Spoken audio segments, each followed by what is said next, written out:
Hello again, friends, and you are my friends, and welcome back to another special edition of the 605 Superpodcast, this being our annual Opening Day Star Wars, where various stars of the 605 Superpodcast and Arcadian Vanguard get together to talk about baseball and wrestling as we kick off the beginning of the baseball season, the 2021 season for Major League Baseball, as well as another season of the 605 Super Podcast. A couple quick notes here at the top of the show. One, obviously with so many people joining in the conversation, the audio isn't always perfect. Not everyone is talking into a microphone. Some people have phones. Some people have phones seemingly underwater. But I think everyone will be able to enjoy the wonderful content here on this show. Another note, this is Opening Day Star Wars. Enjoy it because later today, Extra Innings Star Wars will be available. These extra innings will contain almost purely chaotic wrestling talk with some of the stars of the 605 Super Podcast. Tune back in later today to check that out. I think everyone will like it.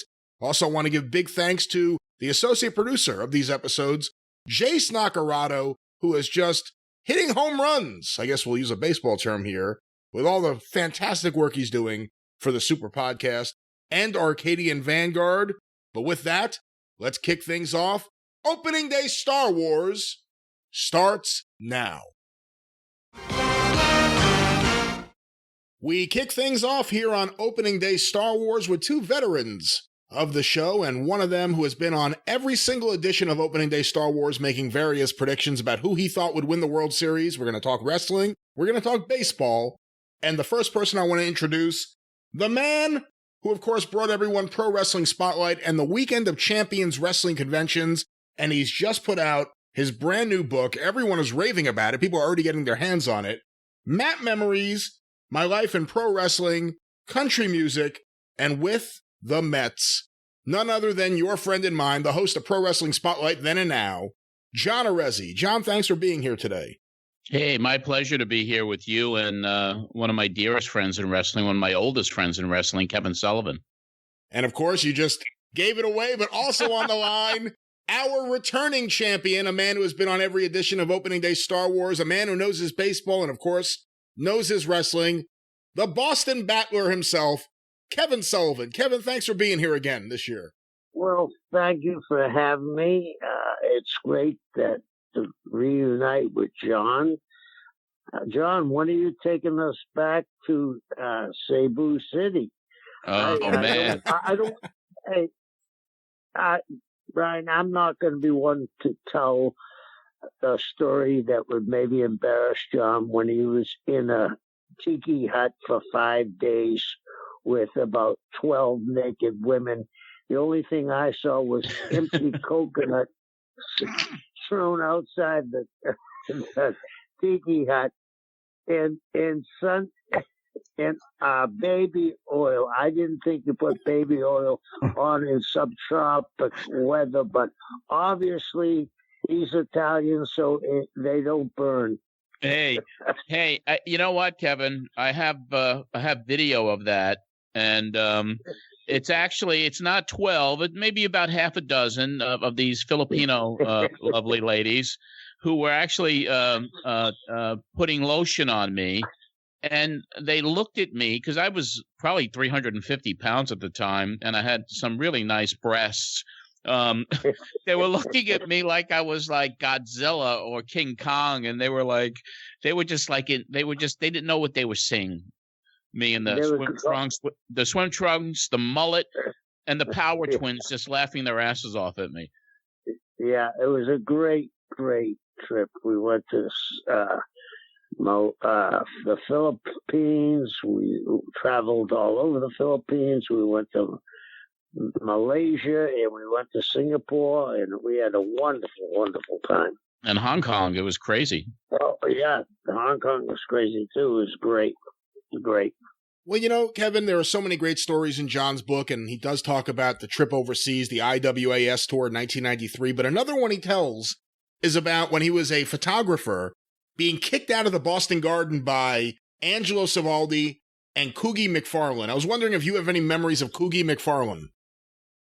Let me tell you what, Coogie McFarlane, you'll love this because you know the character. The Duke of Dorchester, Pete Doherty, right? Pete and Coogie had a love-hate relationship. Pete would pick Coogie up for wherever he stayed in East Boston and drive him everywhere. If it was 2 a.m. and Coogie wasn't feeling good, Pete would be over there. But Coogie had been in a fender bender. So he's going for the big lawsuit. You know, he's got a neck brace on and he's got a cane. And this is when North Attleboro ran every Friday night. And I think it was the longest running show consecutively. It ran every Friday for over 50 years. So, you know, it burnt down. So they beat you and you know, this, I'm going to say it and I don't give a shit. This is a different time or a different era. You couldn't get away with this. But you all know Pete. And Pete would have a few in him. And he'd say to Coogie, when Coogie would come in the building, you know, he'd help Coogie. And Coogie was on a cane. And he'd say to Coogie, "Hey, did you hear the ball joints on my car scratching?" He said, yeah. Why don't you take care of your stuff? He says, "I don't have to." He says, "I'll grease them afterwards." He said, "Nothing's going to be open." He says, "Coogie, I'll just back over you." Just a grease, I'll back early. Yeah, and then Coogie was here with a cane. "Well, why don't you have another one, you drunk Irish bastard?" It was funny, but here's the story I'm getting to. So Coogie's working the cane, and the only time he's walking perfectly in the dressing room, he hangs up the cane.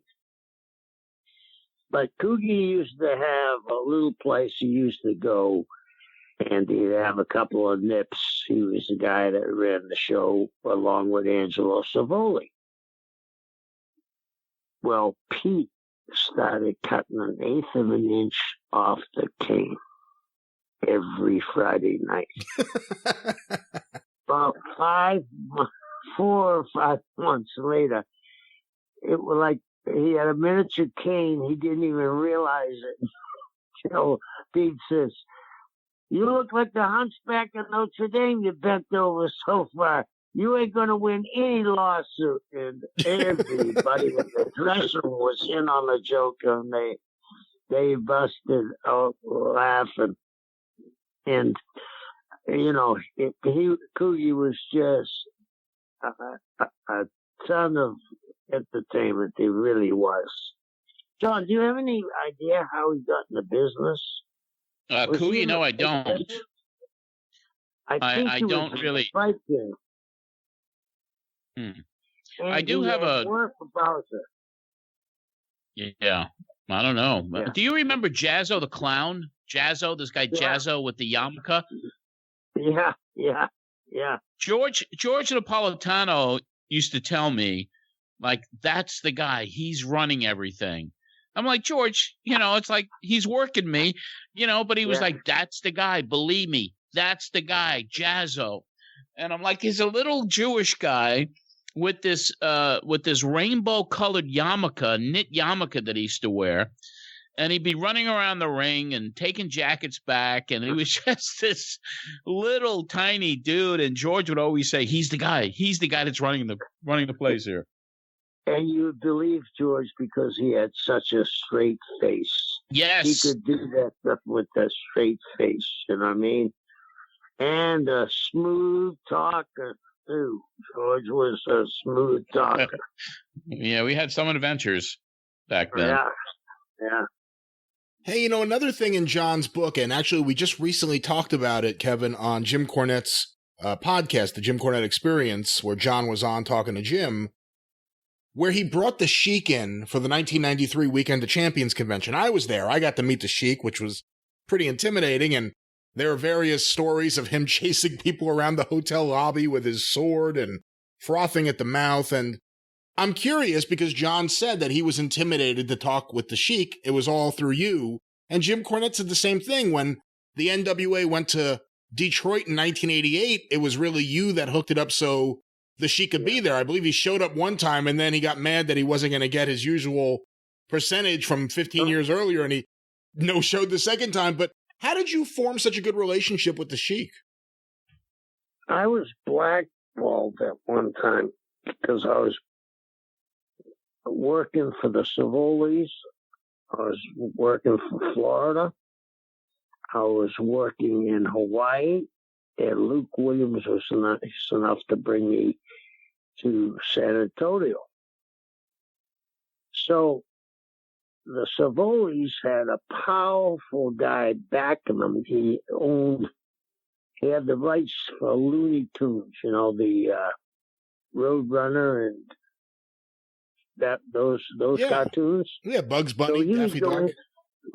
He went to Florida and went to the major stations and said, "Hey, I'll give you these." And of course, they jumped it. He said, "The only way you're going to get them, though, if you put my wrestling program on." They said, "Oh, no." So what I saw was, rather than a problem, I had known Mario, and I kind of knew that it wasn't going to be in business forever. Because that was, Mario's thing was he would go to a place much like his father, and his partner was Tony Santos Jr., whose father's best friend was Jack Pfeffer. So you knew they would be on the move for a while. So I went to the hero that soon this was after Eddie died, and I said, "Listen, they got better stations than us. They don't have better talent, but I know them all. Why don't we send them our angles? They need content.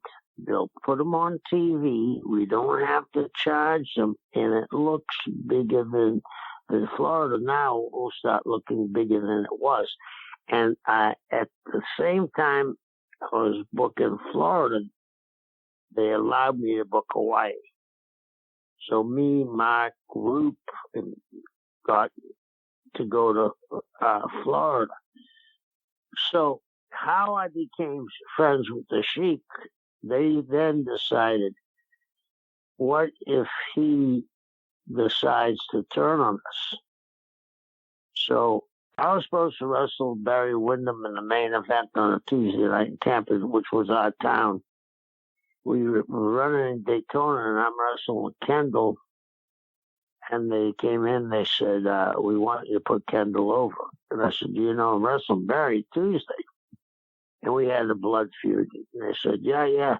I said, "So what you're doing is firing me." They said, "Oh, no, we're not firing you. We just want to surprise the people." I said, "Okay."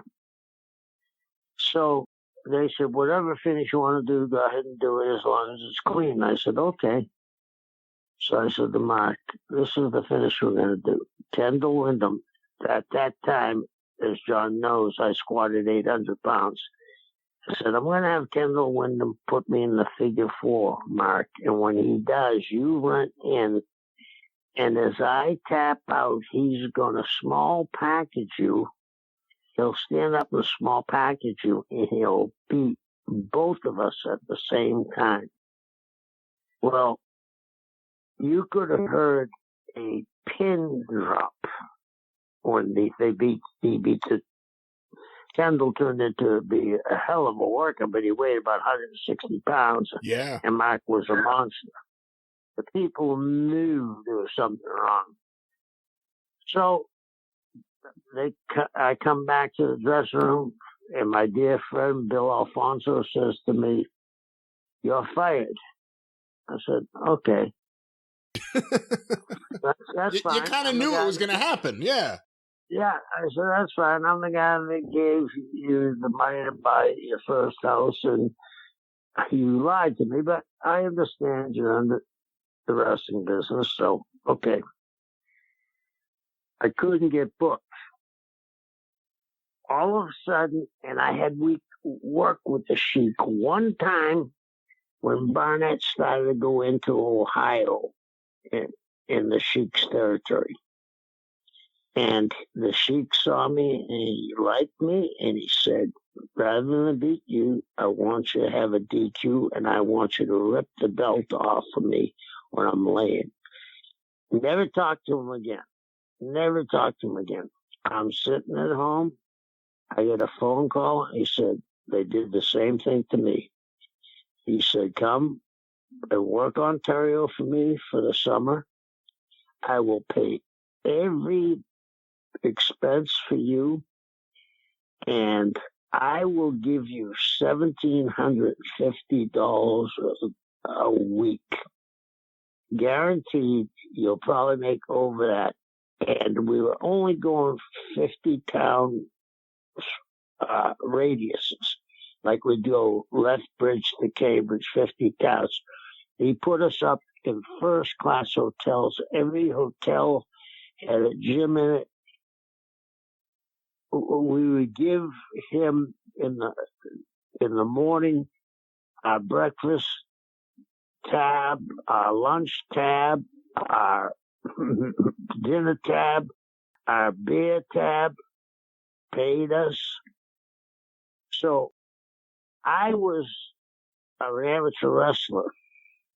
When I'm going around the bush to get to the story, and I knew wrestling was fake. But when I first saw the Sheik, the building moved, and I said, I don't care if wrestling fake. This guy's real. So I talked Dusty into going to Detroit with him, and it was Murdoch and me against Rhodes and the Sheik being the babyface for the first time. It was the biggest amount of money we drew on the bash that year. And during the match, we did a double switch where I ended up being the Sheik's partner and Murdoch and Rhodes got back together. Now, it wasn't, they had made an agreement that after $100,000, he would get 10% of what the house was. They gave him his guarantee, but they didn't give him the 10%. They didn't show up. But I was there when he pulled in, that story Jimmy tells, and Bobby Fulton. They were like little kids when he pulled in with the Cadillac and he had the vest, the jacket, the gold chains, no shirt. I mean, he was just magical. And we became dear friends. He used to come and visit me. I booked him when I was booking in Hawaii. I would make sure he loved Hawaii. I'd make sure I booked him in Hawaii. He was just so nice, a guy. I've heard people talk about paydays. He paid me every dime, every week. And some weeks, this is when Vince had taken over the Toronto end, and he was making a little bit of rumbles, and there was heat, real bad heat with the Sheik and Vince. And Vince came in with big shows the day before or the day after against us. So he was taking this money out of his pocket. So that's how I got to be good friends with him. I thought, to me, if he isn't the greatest heel of all times, the only other one I could think about would be Terry Funk, but I still have to go to the Sheik, because when I asked Terry who's the greatest heel, he says the Sheik by far. And John, you were scared that you wouldn't even talk to him when you booked him for the Weekend of Champions, correct? Yeah, I couldn't bring myself to talk to him. And a lot of it was really because I didn't want to lose, especially with him, that suspension of disbelief, because I always revered him. I was always frightened of him when I saw him work. But and the biggest regret I have out of all the conventions and all the events I ever promoted was not getting a picture taken with that man. I would have loved to have that today. Yeah. You know what was funny about him, guys? He wasn't much taller than I am, but he projected that he was 6'3". But his hands, the only fingers I've seen that are close to his was Andre the Giant. He had these huge, huge hands. They look like catcher's mitts. And, even till the end, when I was going to Japan, and my job really was, me and Sabu would be a tag team before him, and I would go out and walk him to the ring to make sure. The Japanese have this strange custom. If they're afraid of something, they want to touch it to say they're brave.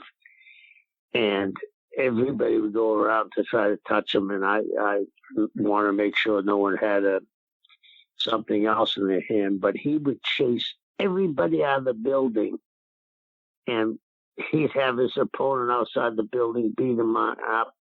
I'd be outside the building with him, watching out for him. We come back in, every chair would be lined up perfectly. It was the craziest thing I ever saw. And he was a god in Japan, a god. Well, let's talk a little baseball. And John, I'd like to get your thoughts on something, and then Kevin's, because it kind of ties into a conversation from last year. Kevin, if you remember last year, we were discussing Mookie Betts and his contract and what was going on. And the Mets, of course, made a big trade, a trade in a lot of ways similar, I think, to the Gary Carter trade, where they got Francisco Lindor, the best shortstop in baseball. And they offered him, I think it is, John, you may know, 10 years, $325 million. And that is correct. And he wants 12 years, $385 million. His contract would end when he's 39 years old. Kevin, I want to get your thoughts, but first you, John. You just saw him in spring training. What do you think about what's going on with Lindor? We have the richest owner in baseball now. Should they just give him the money and not worry about it? I mean, what are your thoughts? Because we did just give up Rosario, who I seem to be a bigger fan of than most Met fans, but also Jimenez, who has a world of potential. But what do you think about the situation with this contract a couple days before opening day? Yeah, well, I was down in spring training, and Lindor looked fabulous, and he brings an energy that the team really hasn't seen since the heyday of Jose Reyes and David Wright when they first broke in. I mean, it's that youthful energy. He's a 5-tool player, but $325 million should be more than enough for 10 years for somebody. And the fact that he wants $385 million in a contract that would end when he's 39, I don't agree with it. I don't know what Steve Cohen is going to do. I don't think he's going to pull the trigger on 385. I mean, he may go 360. He may go 350. I don't know. But 385 is just too much money for 12 years for a guy that's going to end the contract at 39. And you're going to start losing your skills at the age of, 32, 33, 34. So I wouldn't pay him I wouldn't pay him the amount of money. I'd let him ride the season out and see what happens in free agency. And of course, the class of 2021 free agents for shortstop is going to be very competitive. Right. If for you guys as a Mets fan, I just want to say one thing to you.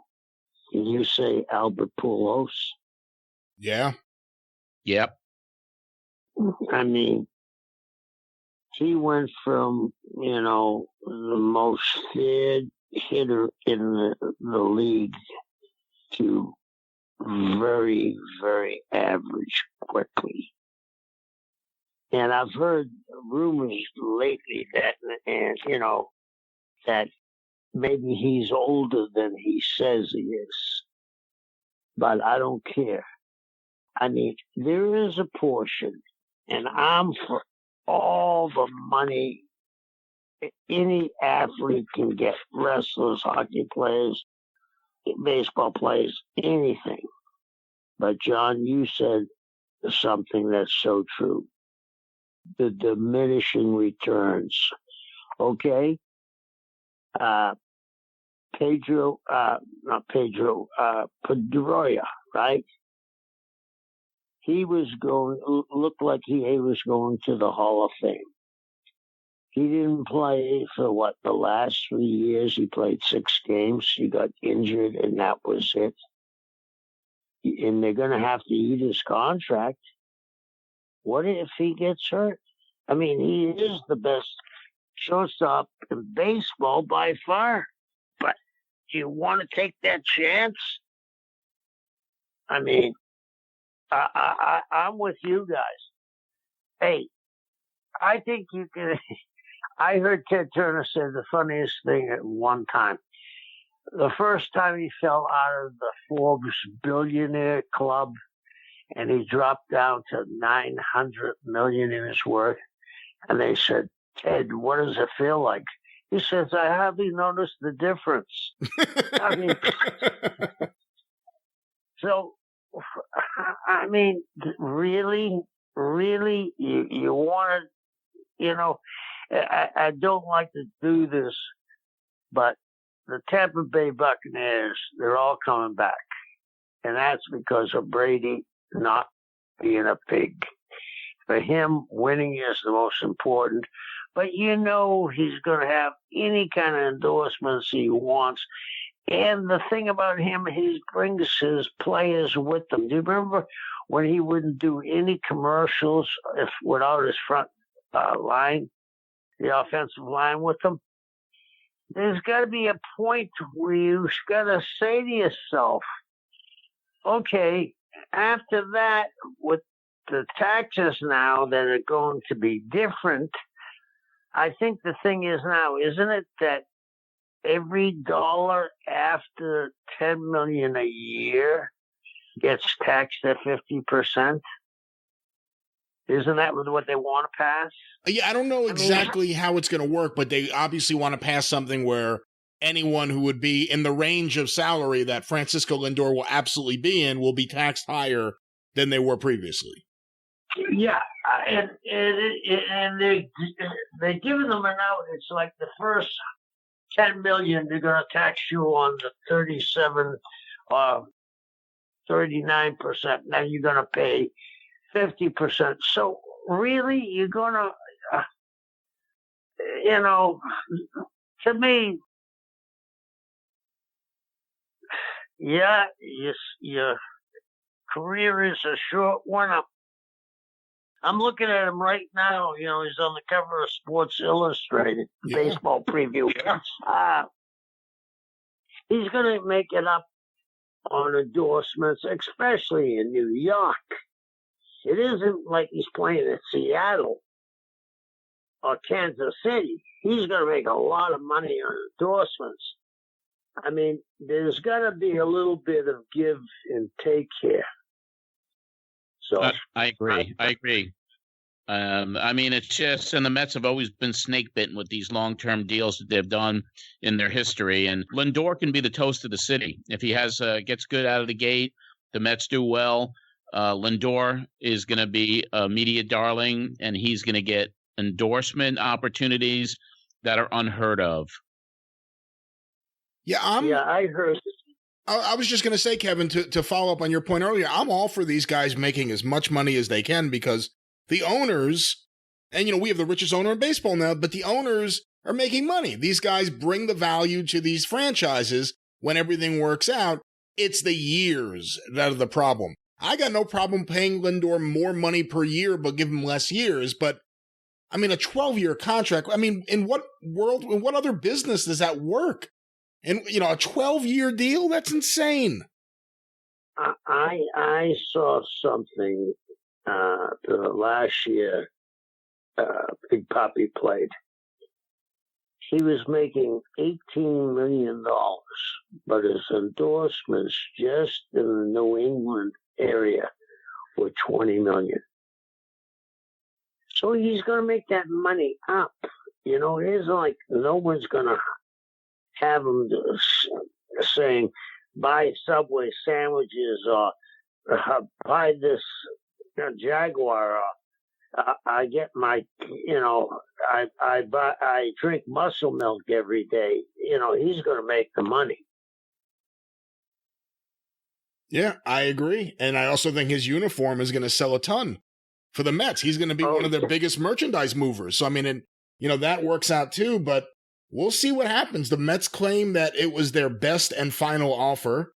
And then he immediately came back and asked for 2 more years and another $50 million. So, I mean, we'll see what happened. But we do now have the richest owner in baseball, so it's a little bit of a different mindset. And I'm of the opinion, if it's not going to hurt the rest of the team, give them the money. I mean, I don't know what's going to happen next year when Cano comes back off the suspension and you still owe him, whatever, $25 million. That's going to be a little problematic. What do you think of that, John? I think they got to get rid of Cano. They got to pay him off. He can't come back. They have to get rid of him. Yeah. Yeah, I'm with you. Cano got to go. He's got to go. Yeah. How do you come back from that? But another question, and this kind of fits into the Cano discussion.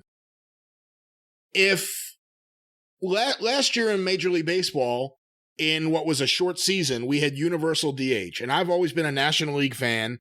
And I ended up, like so many of my American League friends told me would happen, I ended up liking the universal DH. And of course, this year it's not there as of now. The union wanted it, but Major League Baseball would only accept it in exchange for the expanded playoffs like they had last year, and the union didn't want that.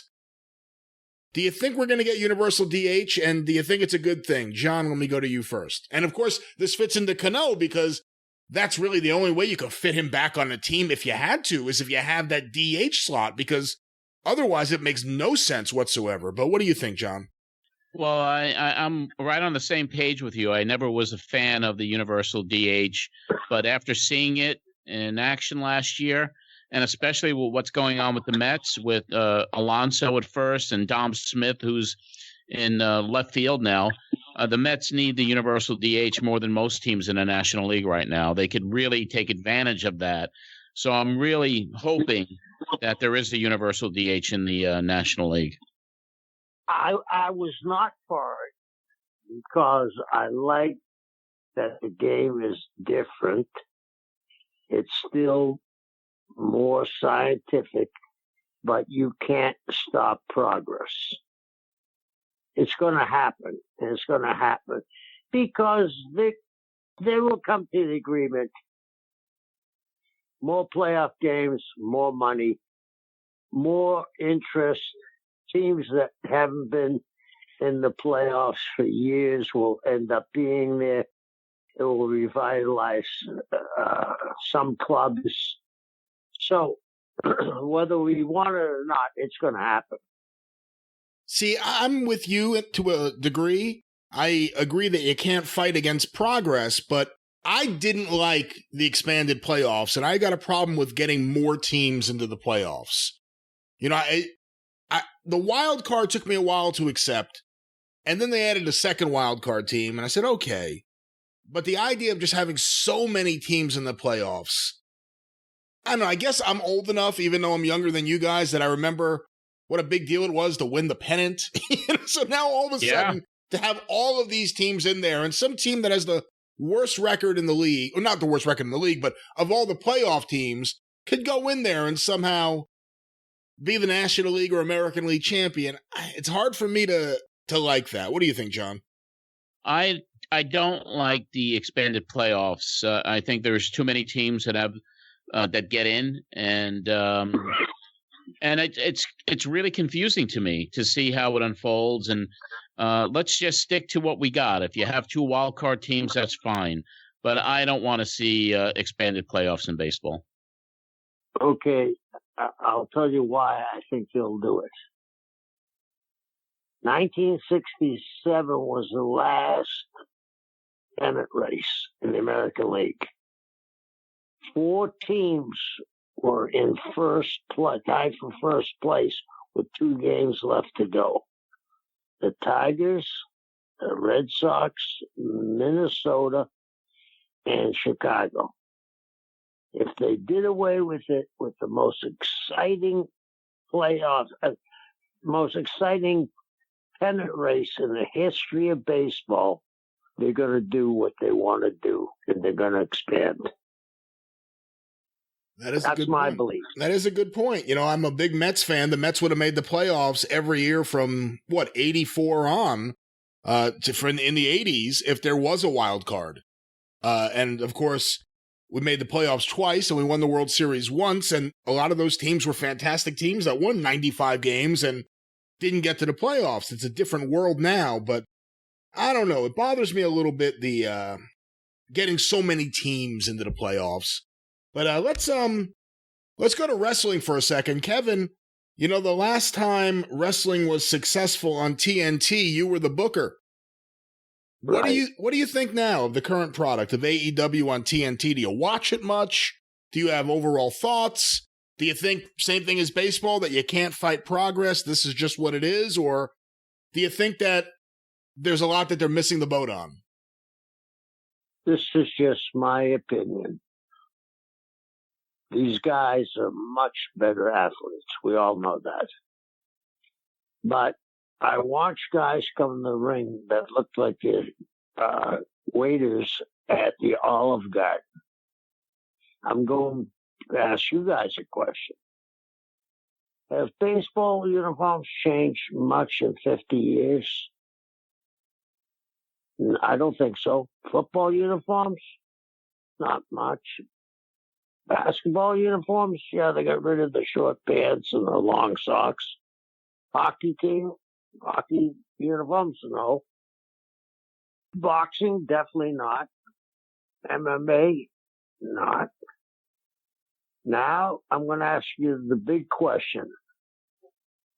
Besides Mick Foley, name me anybody that's drawn a lot of money. Wearing a shirt. Oh, wearing a shirt. I was waiting for that second part. Wearing a shirt. Who has drawn a lot of money? Off the top of my head, I'm not coming up with one, but I don't know. Me neither. What does that say? I mean, they got the answer in their libraries. Here's the thing.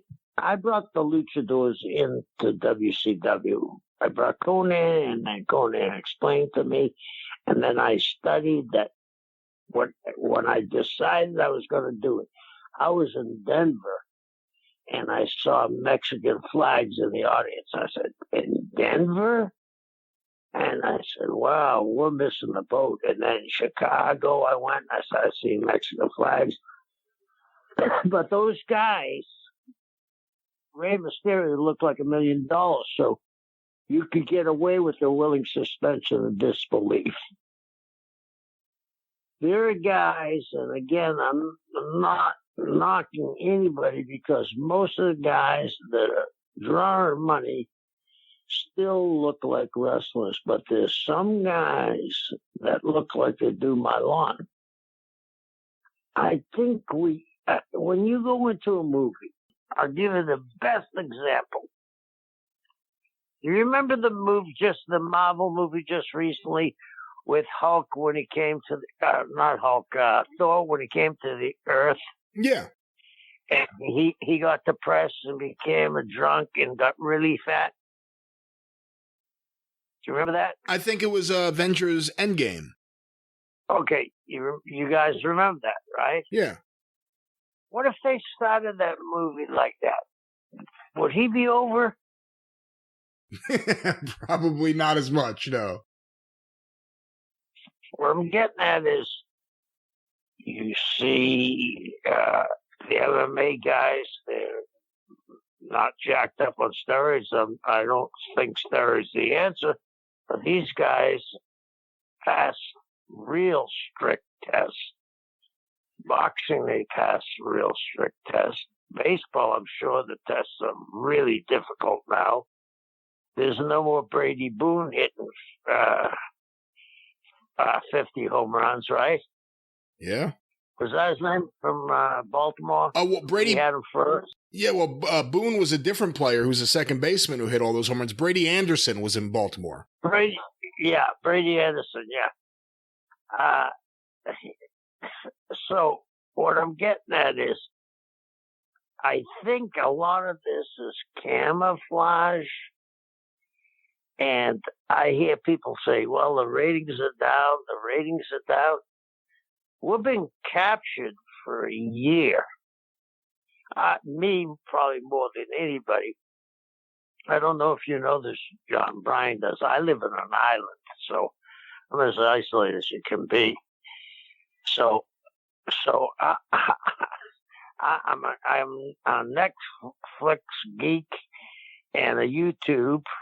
Thank God for you, Brian. You know, I was going to say this to you, Brian. You're missing the boat, brother. You need to be a therapist. Well, thank you. Send him a bill. He's one of my dearest friends. And I love when you're going to finish some sentence and as you're making your point, there's a whole retort.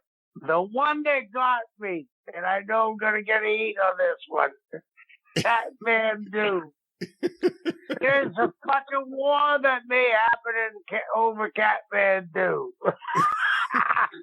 I love it. Great job. Well, thank you. Yeah. But anyway, do I want shit? I actually am working for a company in Texas called SWE Fury. They're in 31 markets, but they're on YouTube. It's most of the guys,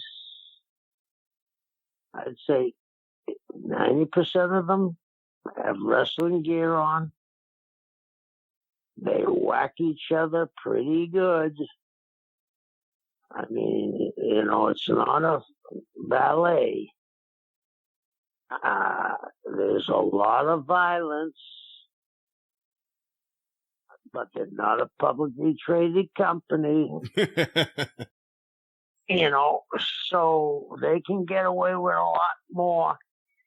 And the whole tagline, it's Texas wrestling. Well, everybody knows at one time how crazy the wrestling was in Texas. I think that they'll be able to make it because I know they're going to be able to make it because what they are is when Vince was selling the Bentleys and WCW was selling Cadillacs, Paul E. was selling Harley Davidsons. They're selling Harley Davidsons. They're going back to the gritty where you say, that guy's a pretty tough guy. And they're all big guys. They just brought Cass back. The guy was impressive. I mean, his body looks fabulous. They got the Blood Hunter there. This guy's 6'5", and I mean, he whacks people. They have Wes Briscoe coming in this show. They have Sabu in and out. They have two guys, young kids. They have had a series of matches. It started out as a regular match, and it's progressed and progressed and progressed. Max Cassiano and Ryan Moonshine. I'm telling you, these guys are going to headline WrestleMania someday if it's still around. These are the best two pieces of talent, and I don't see them doing head scissors. I don't see them. They bang and clang. They drop kick. They do wrestling moves. But I think, you know, everybody says, oh, all these high flyers and all. It's needed.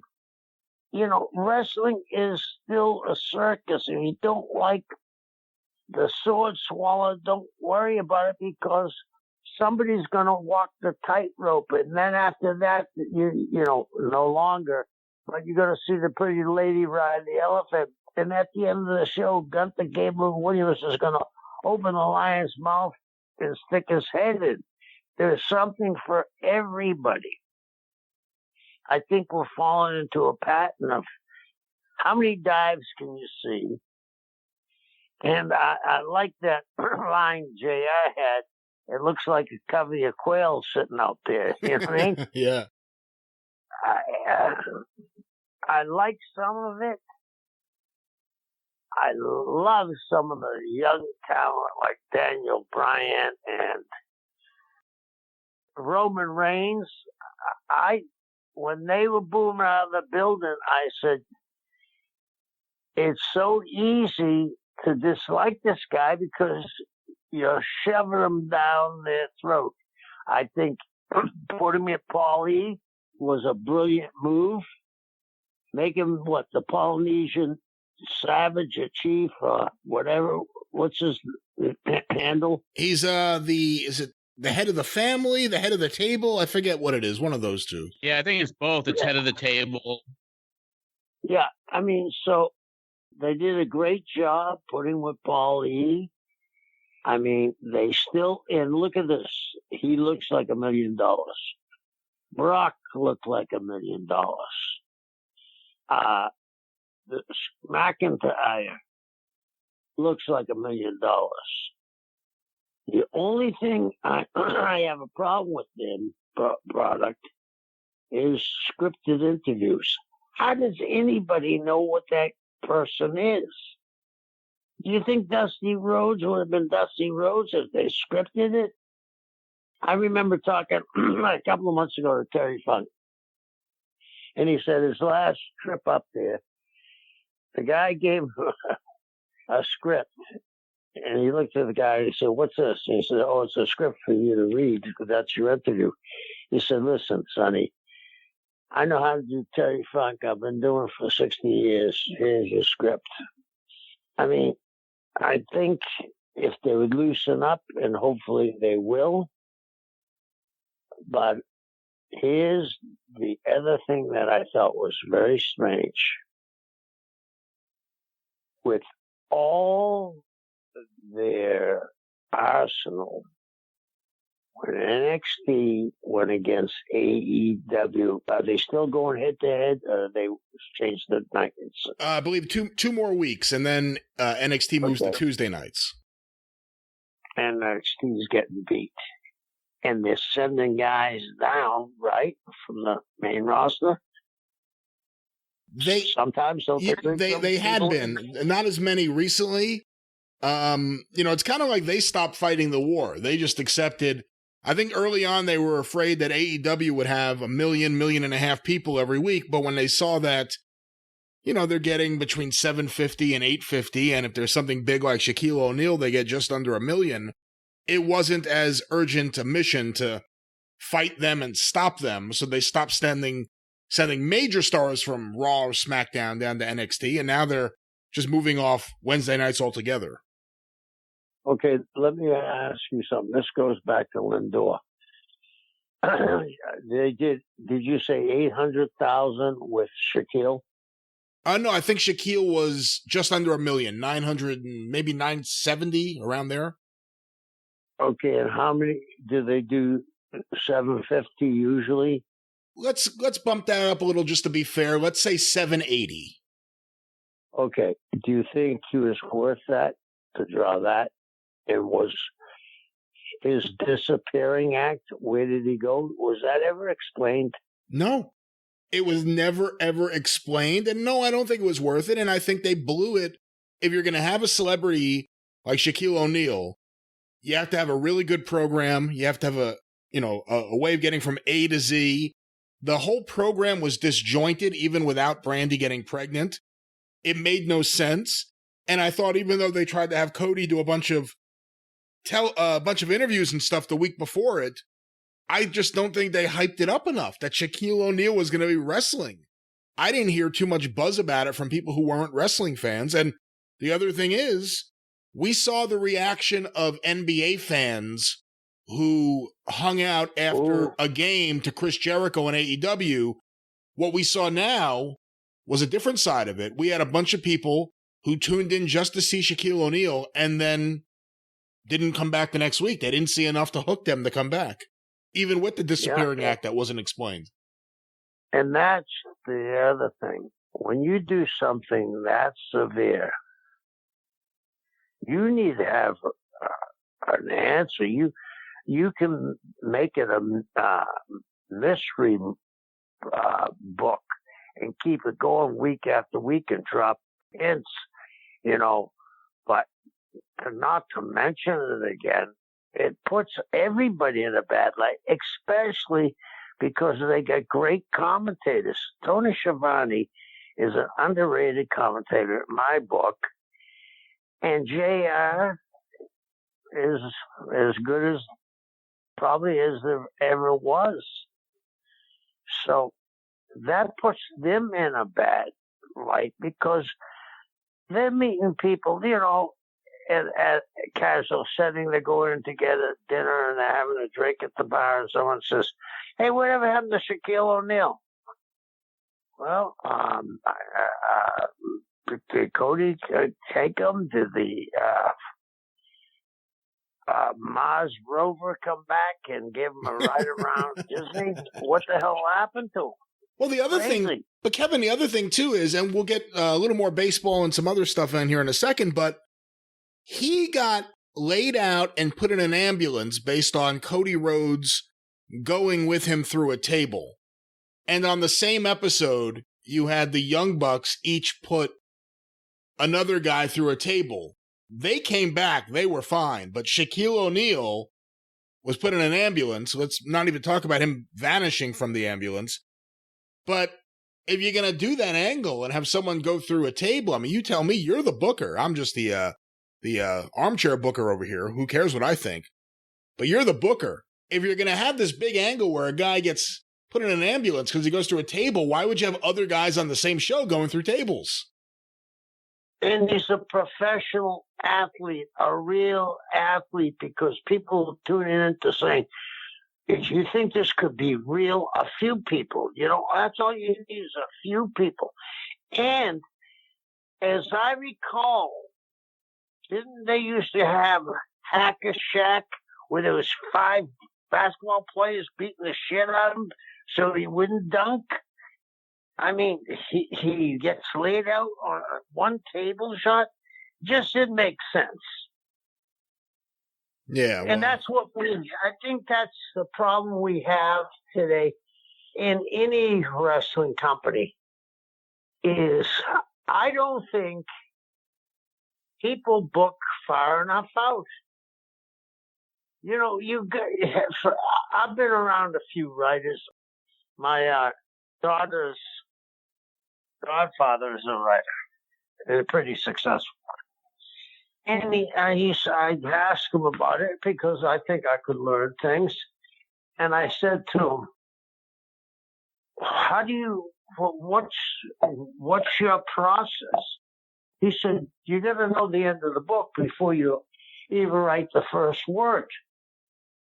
And I thought, wow, that kind of stuck with me when I started a book.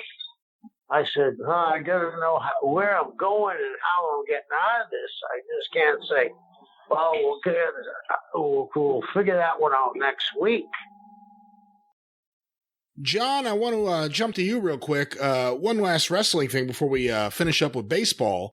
But Kevin mentioned Conan and seeing the Mexican flags in Denver. I'm going to guess that Kevin may have met Conan for the first time through you, through maybe even that tour of Singapore, the IWAS tour.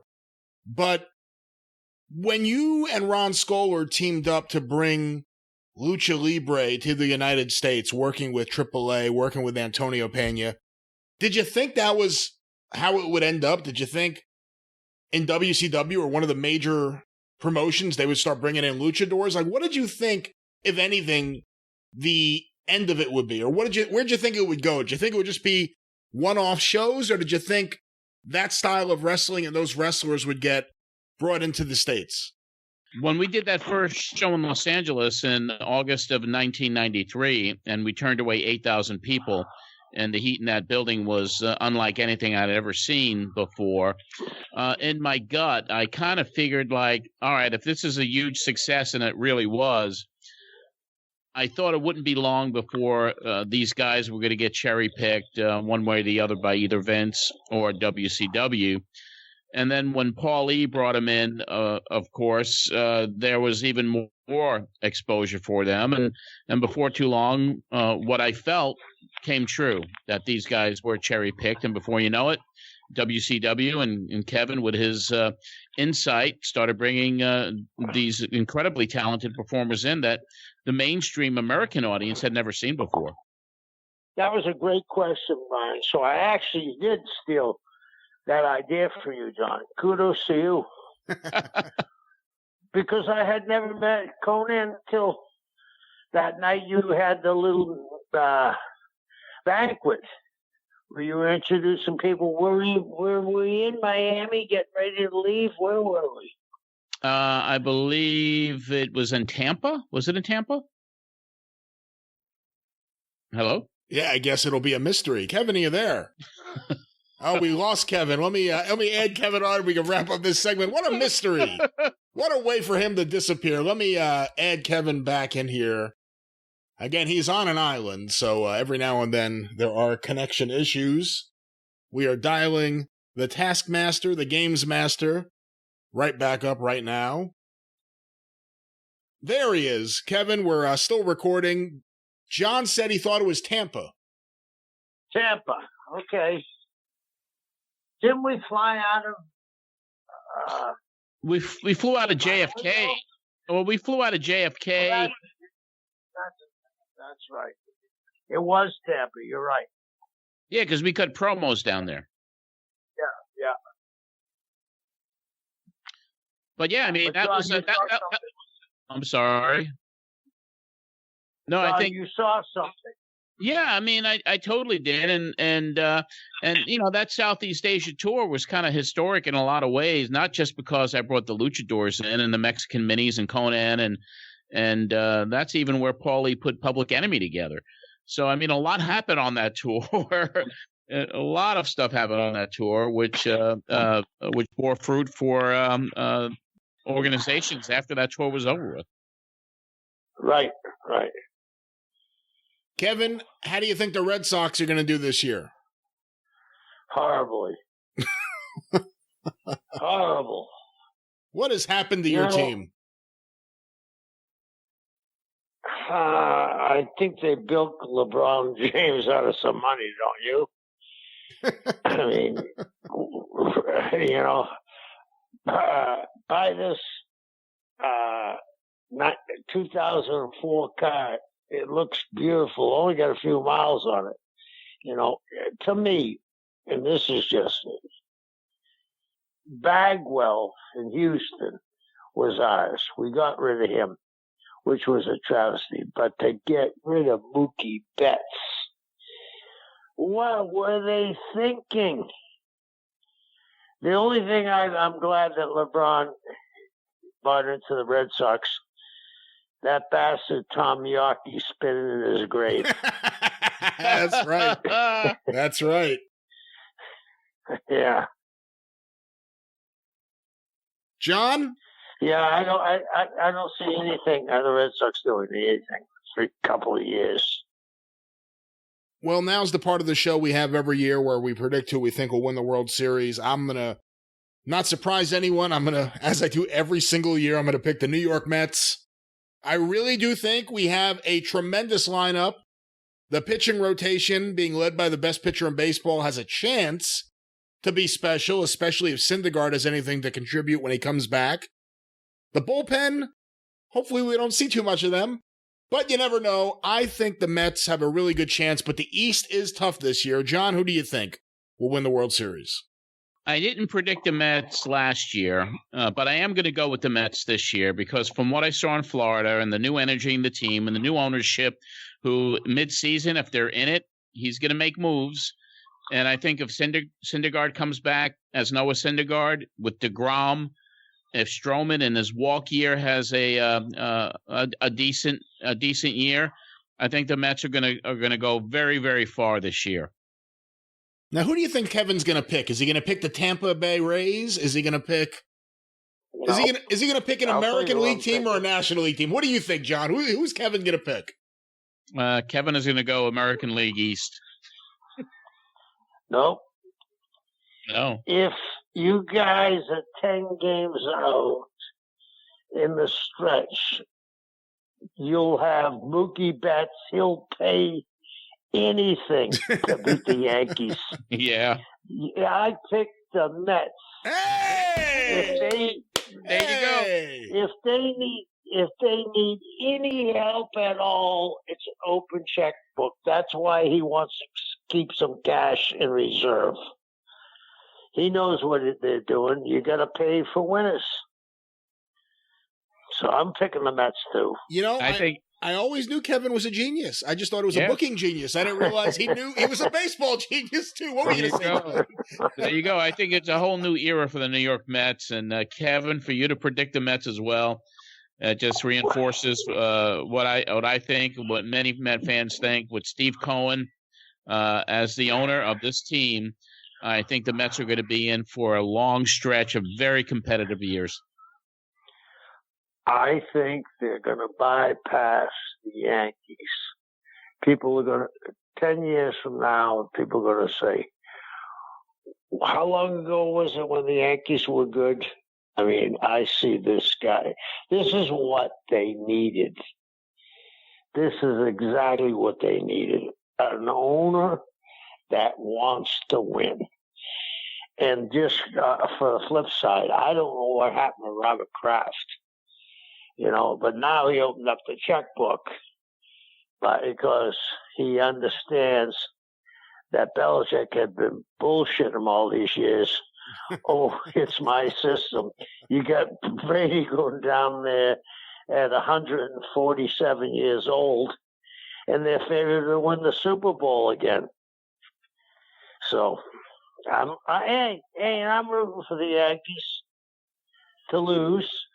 And I want the Mets to take over. Same here. I'm very happy to hear this, Kevin. This is just such a wonderful surprise here at the end of this segment. I'm delighted that you've come over to the Orange and Blue this year. If the Mets win the World Series, I will buy you a Mets hat. I promise you that. I'm delighted. I legitimately thought you were going to pick Tampa or an American League team. I really did. No, I picked you guys when I forgave Bill Buckner.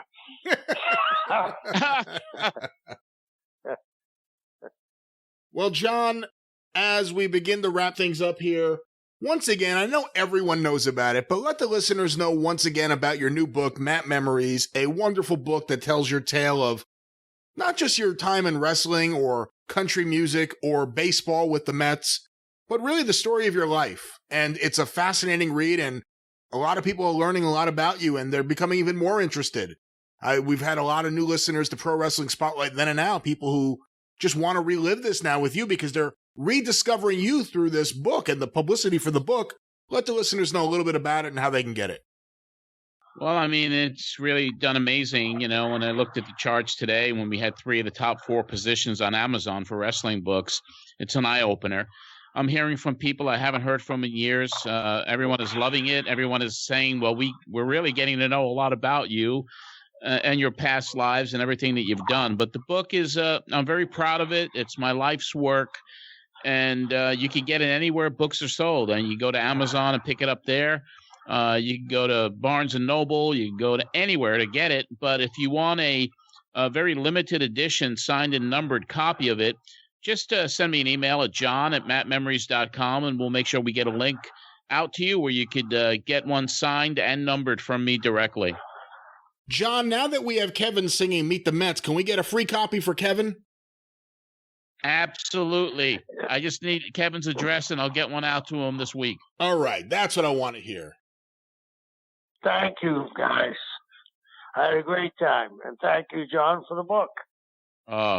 My pleasure, Kevin. Opening day Star Wars 2021 rolls on now, and we have two guys on the line who are both fantastic show hosts on the Arcadian Vanguard podcast network. Both know their wrestling, and both know their baseball. Of course, I'm speaking about, first, from New England, none other than the host of Stick to Wrestling, John McAdam. John, thanks for being here today. Thank you for having me. I think this is the 5th year in a row we have done this, and hopefully we won't have Thunderstorm Fest like we did last time. That was crazy. That's right. I forgot about that.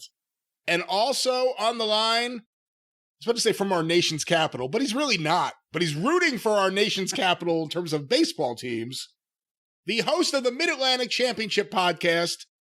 And boy, what's going on with Peacock is about to screw him up. Mike Sempervive. Mike, thanks for being here today.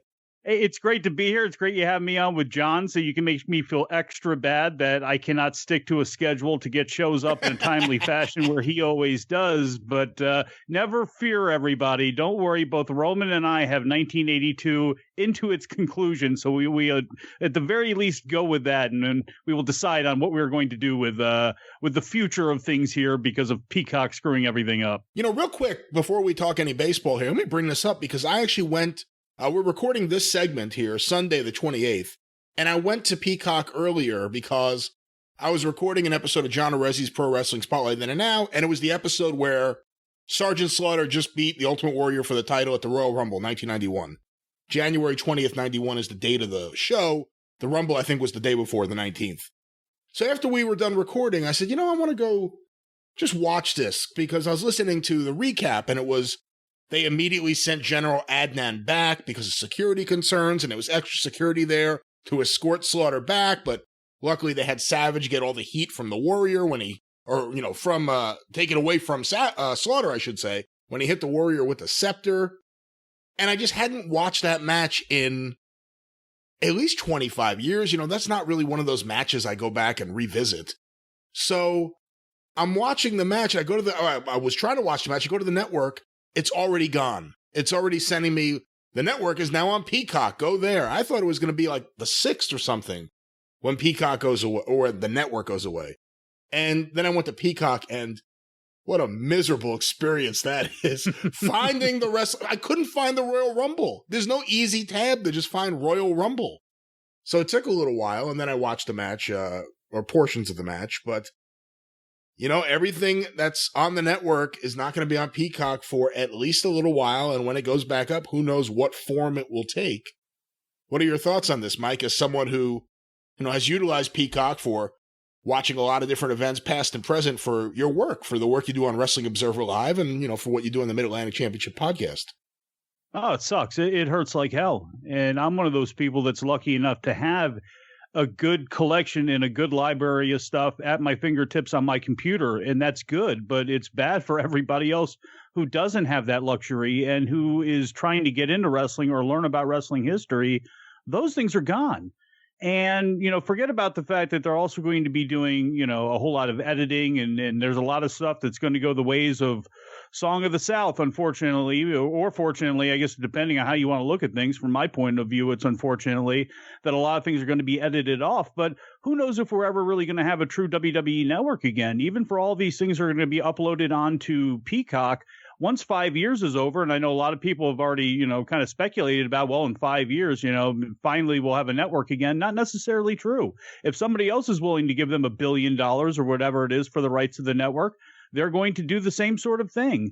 And I wish there was a way, and I wish there was the foresight for WWE to go, a while ago and go, hey, somebody, you diehards, you pay $29.95 a month and you're going to have access to everything. We're just going to put it up there and there it goes, without the music and all those sorts of things that they would have had to have edited off. But I would have been, much more for that, to do something like that. But I understand why they did it, because the money was too big. But it's sad because a lot of those things, even though we can bitch and moan about what they had up there and what they didn't and what was sitting in the vault, like all the Florida stuff, it was still nice to go back and see a lot of the stuff that I grew up with, because I was born in 1976. So a lot of what I grew up with was up on the network. A lot of those Mid-Atlantic shows and Mid-Atlantic shows I hadn't seen before.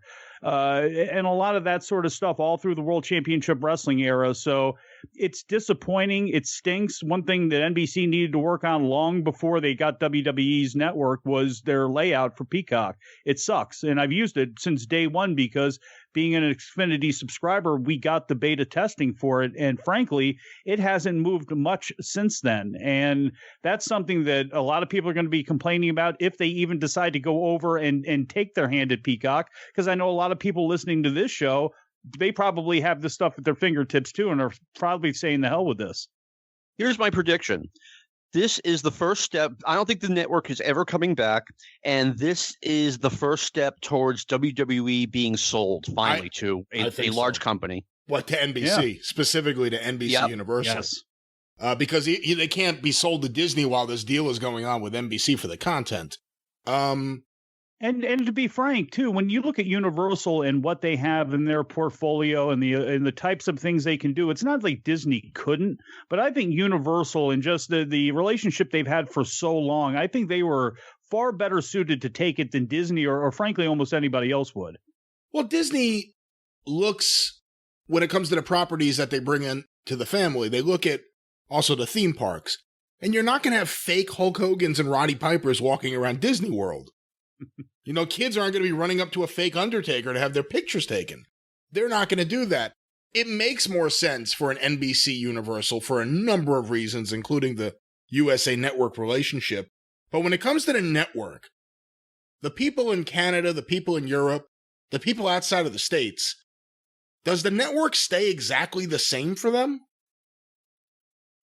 As of now, because people have said, well, you can use a VPN and access what's taking place in the UK, although Lance Storm mentioned that on his version of the network in Canada, he tried to go see the Piper match to see what how they exactly handled that up there, and it skips right to the Hart Foundation match or whatever it is at that WrestleMania where he wrestled Bad News Brown that they edited off. So we've already seen it happen up there. Now, when it comes to internationally, I think it's just a matter of can they get money for this thing? And as soon as they can, then we're going to see the same sort of deal and we're in the same sort of situation.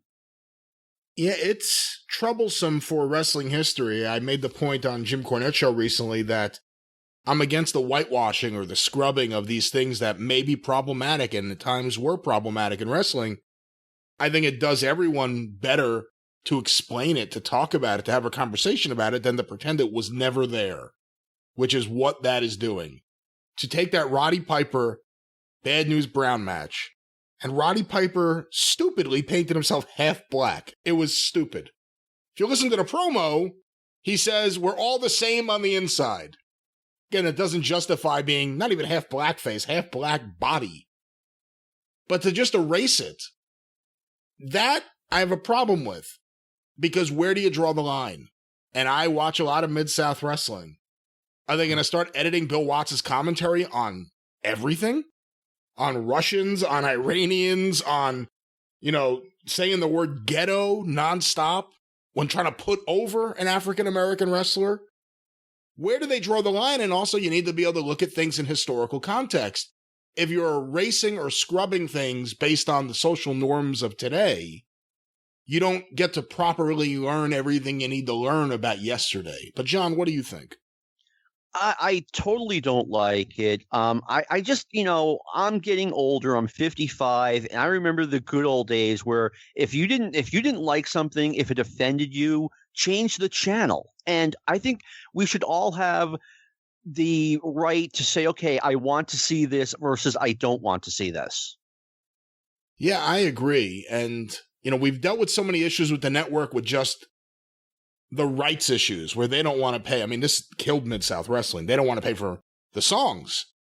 Tony Khan probably would do it, but WWE doesn't want to pay for the songs, and you don't get them. And there are entire segments that are gone. I'll give you a great example because I'm going to talk to Jim about this on the drive-thru this week. I recently talked to him about 1983 Mid-South, where the week before he debuted, Jim Ross announces next week the return of Dr. Death Steve Williams and the debut of a newcomer, Dennis Condrey. Jim didn't know that. He didn't know that the week before they announced just Dennis Condrey. So it kind of led to a discussion about they were really still putting everything together. Watts didn't exactly know what he was going to do. He didn't know who his booker was going to be. He just knew it wasn't going to be Ernie Ladd anymore. He didn't know what talent he was bringing in, but he knew he was bringing in talent. Everything was kind of up in the air still. And I think part of that could be shown a few weeks earlier when Dusty Rhodes all of a sudden appears again on Mid-South Wrestling, and then he's not there again. But there's an episode where the Midnight Express debut. So you would think, okay, Midnight Express debut, we know the story. Watts goes to Memphis. He sees all this talent. Jerry Jarrett says you could have them because they had too big a crew.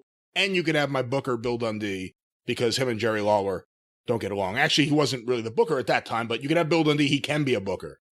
So you figure you see the Midnight Express debut, Bill Dundee maybe in there as a booker already. Also on this show, Ted DiBiase does a promo announcing he's coming back for Duggan. That doesn't happen.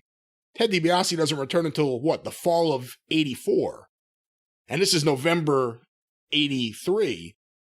And then the other thing, and this is the big what if, and I'll tie it all together in a moment, there's a promo with Reeser Bowden, Lanny Poffo, Mr. Wrestling 2, and Magnum TA.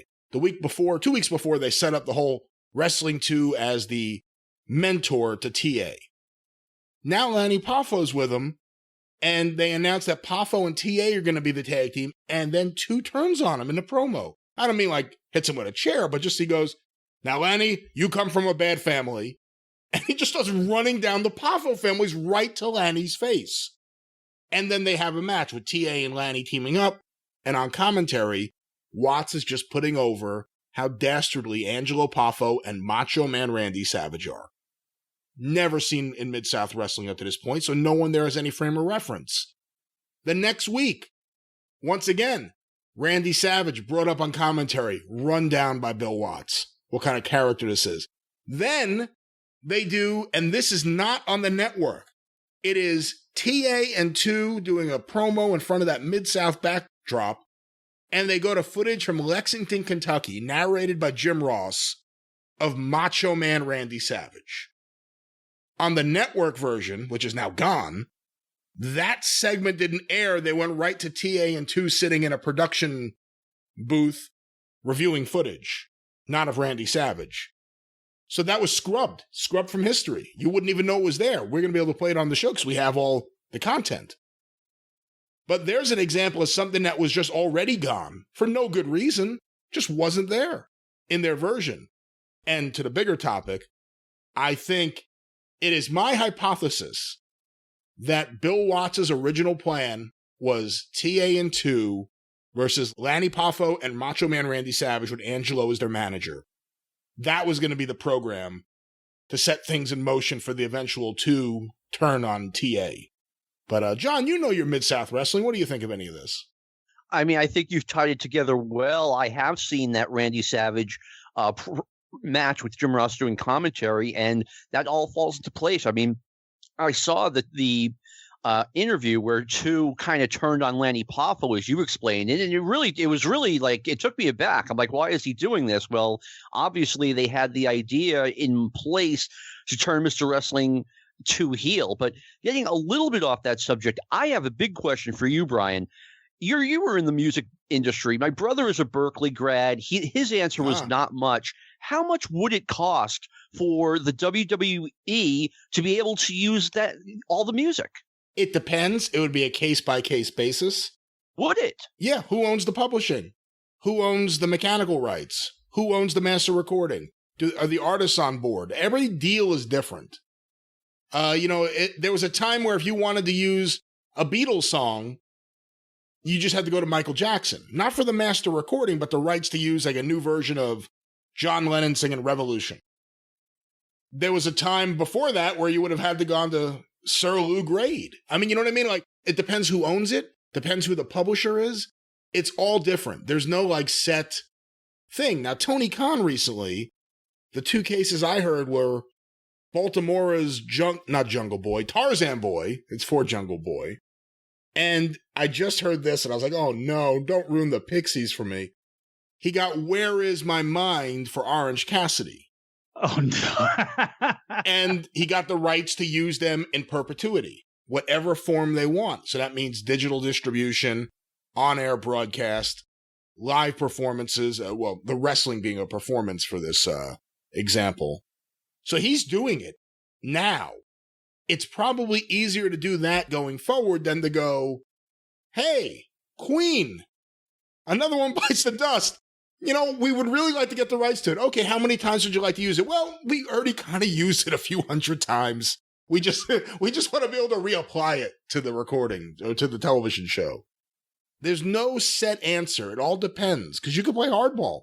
If it's your song, you can play hardball. There's a reason the Beatles songs were never on compilations of British invasion bands. They purposely didn't allow their music to be used that way. If Alan Klein owns your music, well, he's dead now, but, you get the point. You may have a problem. That was why he ended up owning the rights to Bittersweet Symphony. Depends on who owns the music and who's fighting for it. Can I keep this on music just for a second? Because, and I don't know how I'm going to tie it together, but I've been thinking about this a lot because of what Thea Trinidad has gone through with WWE and what everybody's going through with WWE and what artists are going through musically with 360-degree deals. And the controversy over 360-degree deals, what they can mean for the artist, what the label has and what they're able to control. And is any of this applicable to professional wrestling, even though obviously the businesses are different, how they're going to react to these things are completely different.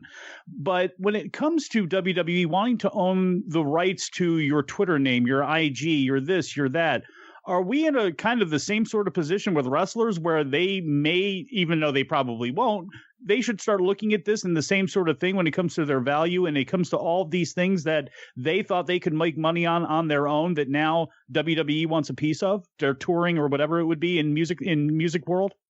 For a record label to get a 360 deal with, trying to think of just a big artist to throw out there. Jay-Z, that's a bad example because he's run a label. He's kind of bigger than that. But you mentioned Berklee College of Music. Makes me think of that douchebag John Mayer. Let's use John Mayer as the example here, John. Let's say a label says they want a 360 deal. That artist, John Mayer, will have a top-flight industry attorney in there negotiating each individual piece of it and putting a value that may be higher than the label thinks that the value is, but to get to a point where the artist is taken care of. If they're going to do this 360 deal, Madonna did one a while back. The artist really wants to make sure that they're taken care of and they're going to come out of a very lucrative deal in a good place. Who do the wrestlers have fighting for them like that? And would Vince McMahon even tolerate that sort of negotiation, the same sort of negotiation you would see to break down each individual thing, a Twitter, not GoFundMe, but Twitter, Twitch, all these different things. I think it would be rough. I think, when it comes to all this, the very interesting thing, my good friend Stephen P. New, his cases against Ring of Honor, which, if they go the right way, will be a major blow to wrestlers being declared independent contractors. That's where it could get interesting. And the problem is the wrestlers still, in WWE at least, still don't have the rights of other celebrities, for lack of a better term, and other forms of entertainment.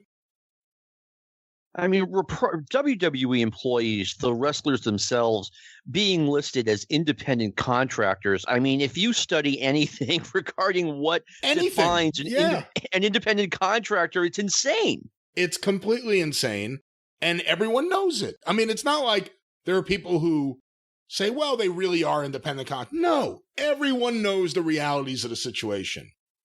But who's going to speak up when they're in the middle of a deal with WWE? Who's going to speak up and really fight for that?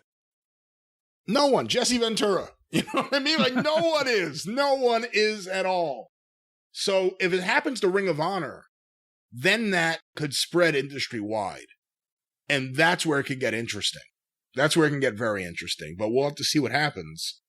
But we are supposed to talk some baseball here, too. John, any topics from you? Yes, I have a topic, and I would like to ask both of you this. Mike, I already know the answer. Think about someone that you were so excited when they were very young, a baseball player, and they're on your team. And the best example out there, obviously, is Juan Soto. I mean, Mike, you must wake up with a smile on your face every day. That guy's yes. 22 years old, and he's already established as a superstar and one of the best players in the game. So let me ask you this, Mike. Before Juan Soto, who was that guy for you? Oh, God. One of the original ones for me, to go back a bunch of years, because as soon as you start talking about it, all I could picture was Greg Olson's rookie baseball card when he had his University of Auburn gear on for the Baltimore Orioles, because he was going to be the guy. He had the drop curve that nobody could touch. And I remember he's the guy. He's going to be the guy. And obviously things didn't kind of work out according to plan for that. But for me, I've been lucky because I've had Strasburg and Bryce Harper. Yeah, so, that's what I was thinking. As soon as he asked you that question, I'm like, he just had Strasburg and Harper back to back. Yeah, so my immediately, it's like wrestling. You ask me a question, my mind goes back to when I was a child in my happy years in Crockett Promotions, hidden away from the world and all of my problems. So immediately, of course, it goes back there. But yeah, for me, it's easy because of those guys who have been there, and they got a bunch of arms that, if they were the Orioles right now, they'd already be all up on the main roster already, on top of the fact that Robles is there, on top of the fact that they have an infielder in Luis Garcia who looks like he could be, obviously not to the level of what they've had, but looks to be an exciting player who could be, a massive asset for years coming down the road. So I have been, knock on wood, very lucky being a Nationals fan, on top of the fact that, Soto's 22 years old and we don't even know what he can do yet. Trey Turner, I don't know how old Trey Turner is now, 26, 20, I guess he's older than that, maybe 28, but it's like, he's still on the upswing of his career. And it's, we've lived, if you're a Nationals fan, several lives with Turner because of the San Diego deal and everything else. So it's, that's the one thing that they have, even on an aging team with all of the aging arms. There's a lot there to be happy about as a Nationals fan. Will it be this year? I'd like to make the case for why it could, but the reality of the situation is the Braves and the Mets are so strong. It's going to be tough to get by them. But when you have Rutledge and Henry and Cavalli and these arms that are in the farm, have guys who they're just about there. And unfortunately for me, I don't think if something happens to Scherzer or if something happens to Strasburg, which is, always a real, high chance of it every year, are one of these guys going to be able to step up because the backside of the rotation is still not great. They sort of shored up things in the bullpen. But still, it's like, they are going to have to play over their heads. That is for sure this season. But sorry, back to John's original thing. Sorry, Strasburg and Bryce Harper for sure. Brian, how about you? Do you go all the way back? Well, I won't put the idea in your head. It's up to you. In terms of current guys, I'm over the moon with our lineup this year. This may be the best lineup in the league. We'll see how it works out. But Jeff McNeil's going to hit sixth. Yeah. And we got Lindor and Alonso and Smith and Conforto. I'm really pumped up for this lineup. In terms of young guys today or ever, when I was a kid, the big one I think about when I was a kid, and this guy, to us Met fans, coming off the high of 86 and just feeling that we had these teams that were going to be good for a long time because we had these core young players, Gooden and Strawberry. I won't even use them here because they broke in. I was too young to appreciate them. Really, around 86 is when, as a kid, I started really getting into baseball when I was young. But I would go to the Cozy Nook on Park Avenue in Long Beach, and that's where I'd get my wrestling magazines eventually, but they also had every baseball card that was released. And the big one that was put out, and even the Yankee fans wanted it, was Greg Jeffries. Yep. He was going to be the next big thing, maybe the biggest thing of them all. And boy, did Frank Cashin, his GM, think he was going to be the biggest thing of them all. And those rookie cards from like that first score set, everyone needed that card. And he came up in 88, and he performed pretty well. The problem was he made every one of his teammates hate him. But he never lived up to that potential. He ended up being a really good hitter. He had some good years. He was good in Philly as a hitter. But he never truly found a position. and he never lived up to that hype, but he was as hyped as any prospect in my lifetime for a while there. I got a Bryn Taylor card I'll trade you. Oh. Man, makes me think of Brian Taylor. The Yankees book I read a couple years ago from, what was it? I have it up here somewhere. It's from Pinstripes to something, and I don't know where it is now. It was a great book, and I can't remember the exact name of it, which sucks, because I'd like to put it over. But it basically discussed, I'm looking for it, I don't see it. It discussed the years primarily when Steinbrenner got banished, and Stick Michael and Showalter rebuilt that team. Rebuilt the farm, rebuilt the team. And people forget now because there's Derek Jeter, and there's Posada, and there's Mariano Rivera, and you can include Andy Pettitte. Bernie Williams was a little bit earlier, but, kind of part of that. But Brian Taylor was going to be the superstar of them all. He was going to be their Dwight Gooden. And it's interesting when you read the book and you hear, you don't hear, but you read the quotes from Jeter and them, and it's like, yeah, he was the guy. He was the one we were all watching. And he ends up, unfortunately, destroying his career, I guess allegedly, in a fight, protecting his brother in a fight, and he destroyed his shoulder. But he was another one of those rookie cards where that came out and everyone needed that one. What about you, John? I have two. Nomar Garciaparra, the hype for him up here was unreal. And, high draft pick, signed at the very last minute. And I was lucky enough to see him play for the Pawtucket Red Sox. As a matter of fact, it was Derek Jeter playing shortstop for the Columbus Clippers on this day. And I saw him play short, and I'm like, oh, my God, we have this guy. He can hit. He has great range, a phenomenal arm. I mean, I was just in love with the guy, and I was so happy when he came up. And he's my favorite Red Sox player of all time. And it's just a shame what happened to him. His relationship with the team kind of fell apart, and then he physically fell apart. He was a great player in his prime. And every star player from that era fell apart with the Red Sox.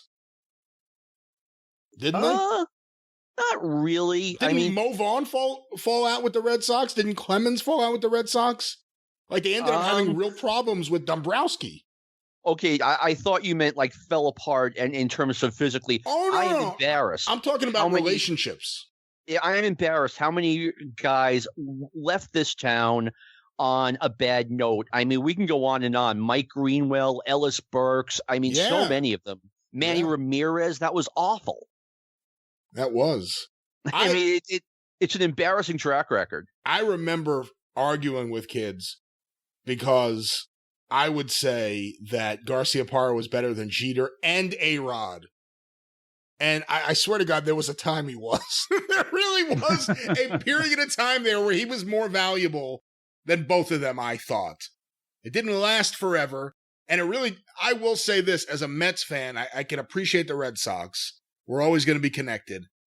It did break my heart a little bit that he got traded right before they won the World Series. Same season. That did feel like a little bit of oh, this guy deserved it. This guy should have been there. He deserved to be there.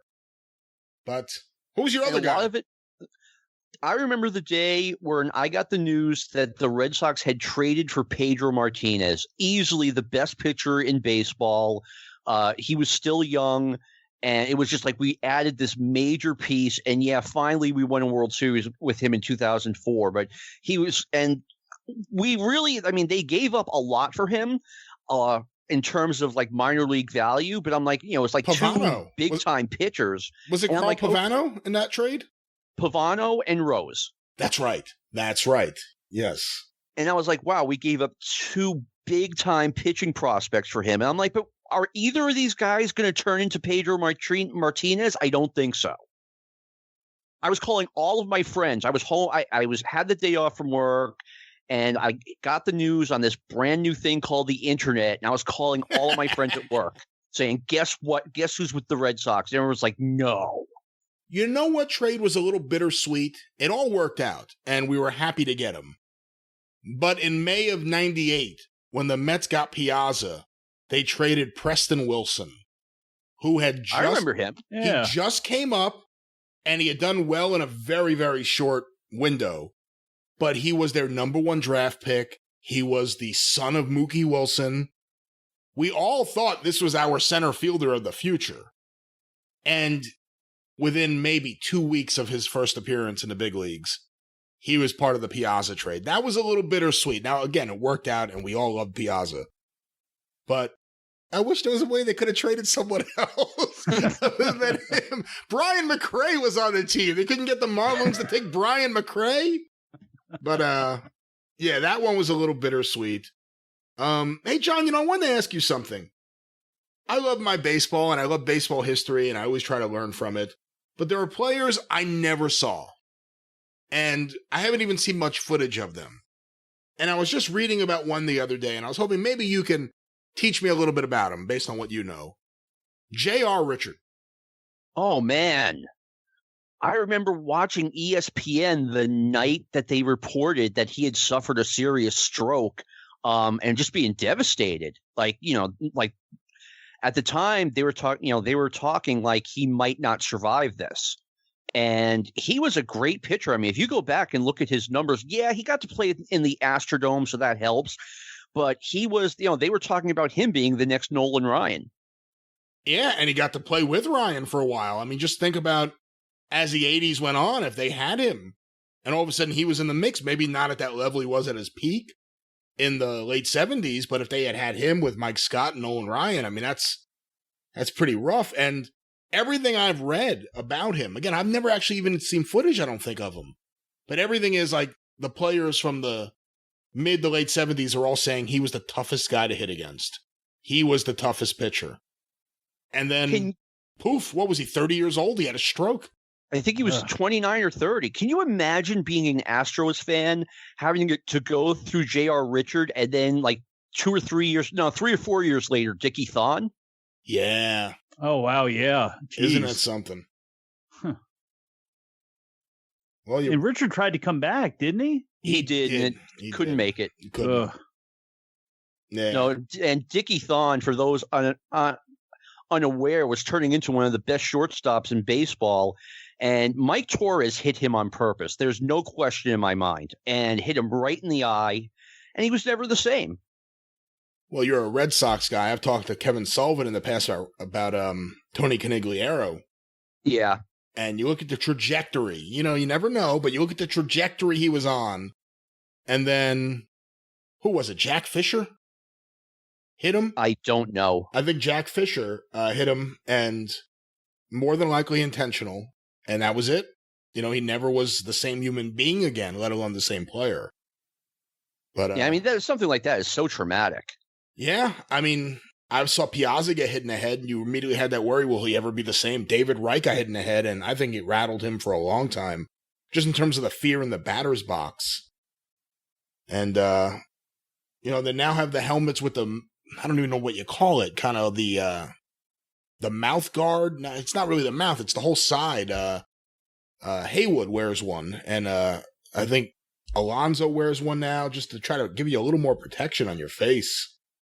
It's scary, man. I could never figure out why they had not gone to something like that a lot sooner. I can understand, with just baseball tradition and, okay, now you're going to get to a point where you're going to have to put this thing on. But like, to me, with how they moved with football helmets, like I was always surprised that they had not done something a lot sooner in creating something for the jaw and the side of the head and everything, but then again, baseball is also slow to change too. So, but as far as, especially in the lower levels where you have, it's such a disparity with kids who are big and strong and using aluminum bats.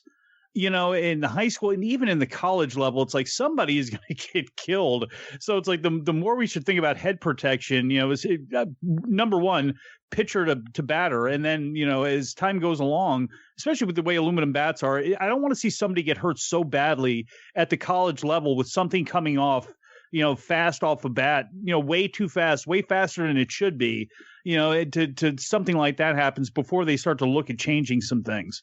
I hate aluminum bats in college anyway. What is the justification for it still being used in college? I have no idea. I can't stand it. I really don't know. And in high school, the same way, where it's like, it's time to start peeling that back. It's, to me, I mean, I guess you could do it at the Little League level, but still, it's like, I've never understood what the issue is with wood bats. Although I guess maybe I'm just, too old, but like, I just don't get it, especially at the college level. I loved my aluminum bat. Playing home run derby is one thing. I want to say here for the record, because I know, Mike, you have limited time with us, so it's important to bring this up now. Last year on opening day Star Wars, John, you picked the Tampa Bay Rays to win the World Series. Mike Sempervive, you picked the Los Angeles Dodgers to win the World Series. Any comments on these picks? Can I take LA again this year? You think LA's going to win it again this year? No. I don't, but if they're going to win the West. How do you think Bauer's going to do in LA? I think he's going to do really well. I mean, again, surrounded by that team. I mean, just yes. I mean, San Diego's really good, and they're the most fun team to watch in all of baseball for me. At least they were last year. They were the most fun to watch. But I don't know. They're going to be neck and neck there, and St. Louis, they don't provide that much of a threat, and the other threat comes out of whoever survives the East. And I look at LA and just they're the best, most well-rounded team. I mean, they definitely have the best roster. As far as Bauer goes, I mean, he's been up and down in his career, but look at it this way. That is a huge that stadium is a huge advantage for pitchers, and the Dodgers have an excellent defense. So I'll ask you guys right here, who do you each predict to win the World Series?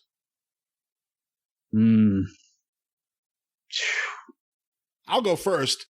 The New York Mets. No! I was trying not to say the Nationals because I swear I can tell you all of these ways where the Nationals can win the NL East. And of course it'll be like everybody else's where they can't have any injuries. Right, but the defense stinks. The bullpen is, it is what it is. So unless they're out hitting everybody, which, it's a long season, you're not going to always out hit everybody.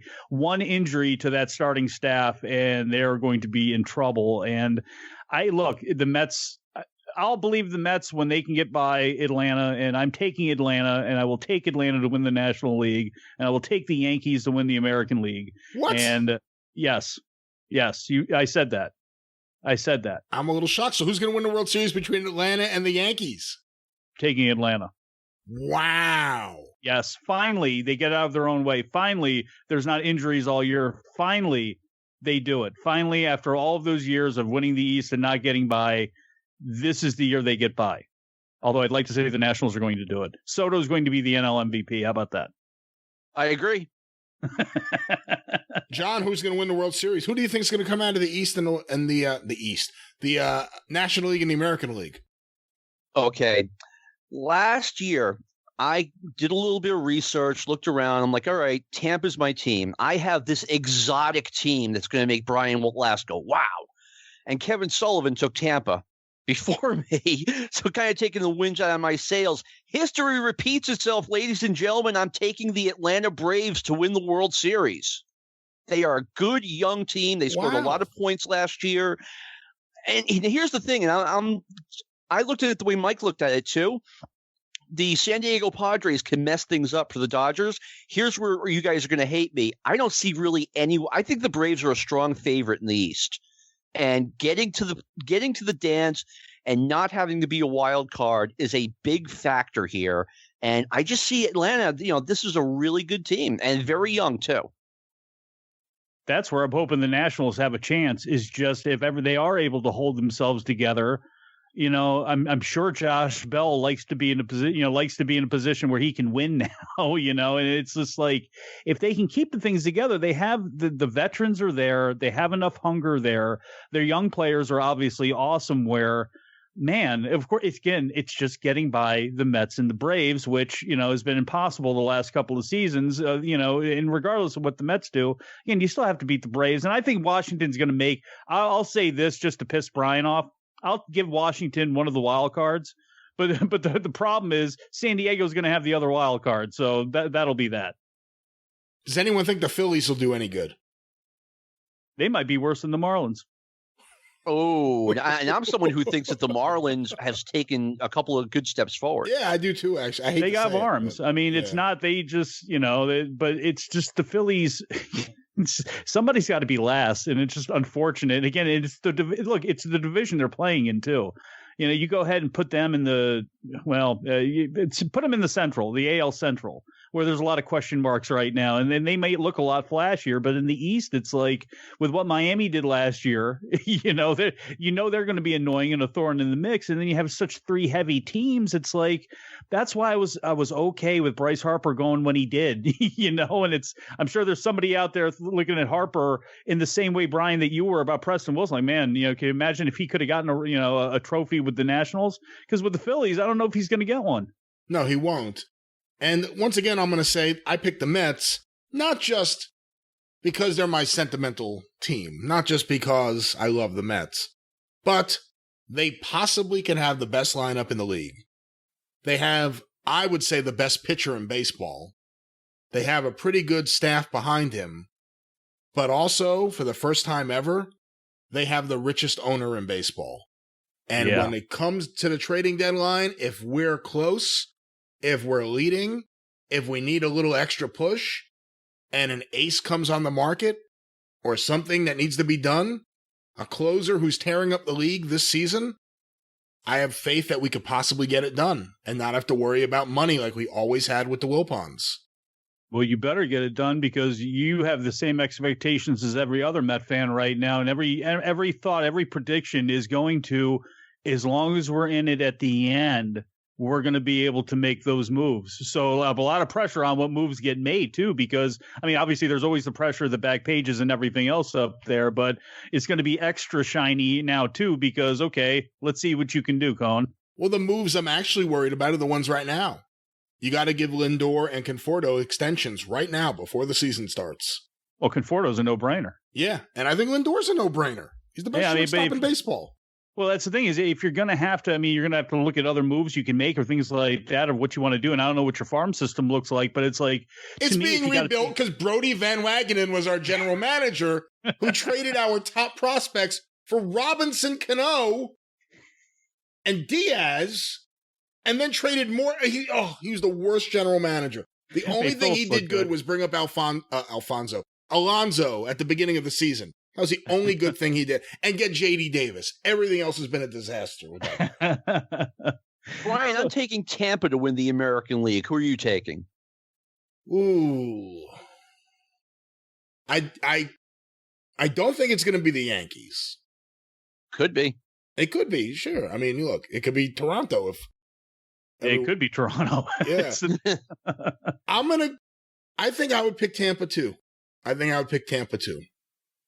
All right, let's talk about that Lindor trade. What were the Indians thinking? They got B-level prospects. They didn't trade $1 for 4 quarters. They traded $1 for a handful of nickels. But that's what they wanted. It seemed like it was going that way with Cleveland. All through last year was going to be this is it because then they're going to start breaking it up, and that they started breaking it up. That's why I'm surprised to see people pick Cleveland to be a playoff team this year. Even with who was the outfielder for Chicago that went down? It's like you're going to compare these two teams. You're going to compare Minnesota and Minnesota's offense and what they have to what Cleveland has. It's like it's over for Cleveland. And the first bad stretch they go on, I have a feeling that's going to be it for them. Yeah, Eloy Jimenez went down. He's probably going to be out most of the year, and that sucks because he was a major, major prospect. I think the Lindor trade reminds me of the Gary Carter trade in that I liked Hubie Brooks. I was a kid, but every Met fan liked Hubie Brooks. But he sucked. Go ahead. But they traded him for Gary Carter and a few other guys, and we got Gary Carter. And all of a sudden you got Ray Knight at third base, and they thought Hojo would be the future third baseman, and at times he was. Ahmed Rosario was pretty good, and Met fans really started shitting on him, but he's got a good bat. I don't think they're going to want to play him at shortstop. I heard that they were trying him in the outfield, which there were whispers about when he was on the Mets. So I think they got someone good there. But the real highlight of the trade was, and I'm forgetting his name now. God damn it. the shortstop that started with the Mets last year, instead of Rosario. When Rosario went down, we started playing him. And all of a sudden, I'm forgetting his name. Oh, my God. Who was the shortstop they traded for Lindor? Oh, let me look. I want to say Jimenez, but it wasn't Jimenez, was it? I'm losing my mind. All of a sudden, I can't remember who the player was. Yeah, Andres Jimenez. He's really good, and he's got a lot of potential. The other two prospects, I couldn't tell you anything about. But the Lindor trade is just, it's a great trade for the Mets. It's a great trade for the Mets. When the trade was made, I immediately started looking these guys up. I don't remember the names, but I'm like, okay, where is the guy? Where is the prospect that, I remember when the Red Sox traded Brady Anderson for Mike Boddicker.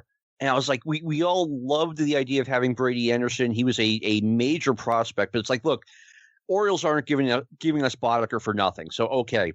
It's like you guys got Lindor for nothing. Yeah. Let me tell you something about that Brady Anderson deal, too, though. Hit under 220 for 5 consecutive years until he found the magic protein shakes. Yeah, but in his defense, everyone did that year. Well, hey, it's a 50-50. Hey, why not?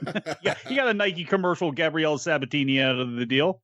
But he was better than just the 220 average, though. I mean, he hit with some powers. He had extra bases, walks. I mean, he's a better player than just 220. But he never turned into what he was supposed to be when he was with the Red Sox. So, are you guys surprised that there isn't universal DH this year after last year? There's not? No. Major League, at least as of the last time I looked, Major League Baseball said if you want universal DH, we want the playoffs like there were last year with more rounds, and the union didn't go for that. Good, I'm glad then. Yeah, I wasn't a fan of the playoff system last year. I don't want to just have every team make the playoffs. That defeats the purpose to me. But Same here. But I did like universal DH. So I for some reason I still love the National League style. I know I'm one of the last holdouts, and I know it's going to be going away, but like the same thing with the playoffs. If you're going to expand out the playoffs, then get rid of the damn divisions and just let the top 8 teams make it, or however much that you can think you can get off of TV revenue off of this stuff. Then go ahead and do it that way. I can't stand it, with having the. You're going to add a third wild card. I just know. I don't like that idea at all. I know it's one of those things that, I should be happy because, Ryan Zimmerman is still going to exist on the Nationals. When you have a switch hitting first baseman, he's still going to exist for DH purposes, but to me, I still like having that difference. And I still think that makes, if you're going to have an all-star game and try to make it mean something, that's the only way you can really do anything with it, is give whoever wins it, give whatever side, their home field advantage and their extra game in the way they want to play it. I absolutely hate the idea of pitchers hitting. I mean, it's not fun baseball. In 2019, which is the last time they hit, pitchers hit 144 with almost a 50% strikeout rate, no walks, no extra bases, nothing. It just wasn't entertaining baseball, in my opinion. But when they do hit a homer, it's great. Look at Jim Abbott. Did Jim Abbott hit a home run? I believe he did. Pretty sure he did, actually.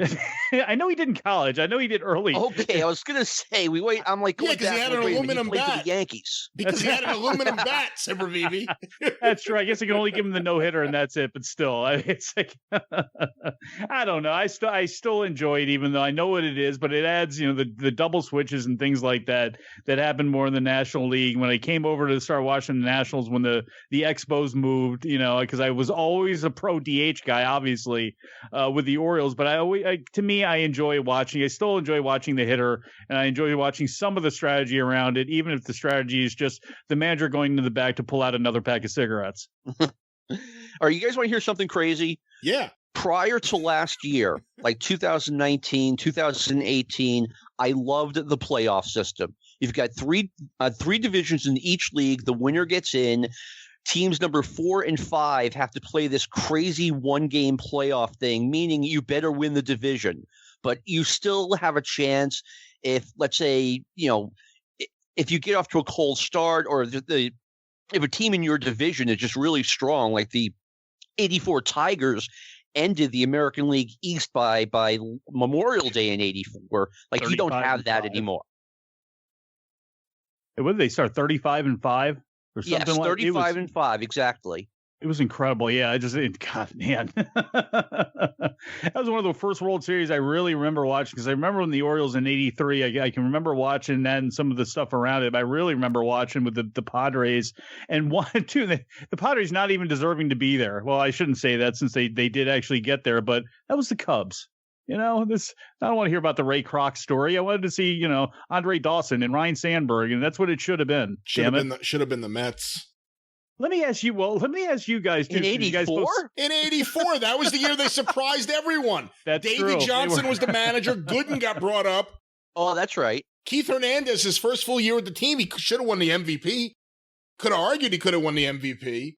84 was the year, like, holy shit, the Mets all of a sudden are real. They were fun. And it didn't start that way. You brought up Mike Torres. He was in the starting rotation at the start of the season. But by the end of the season, holy shit, they look real. And then 85, it was the Mets and the Cards to the very end.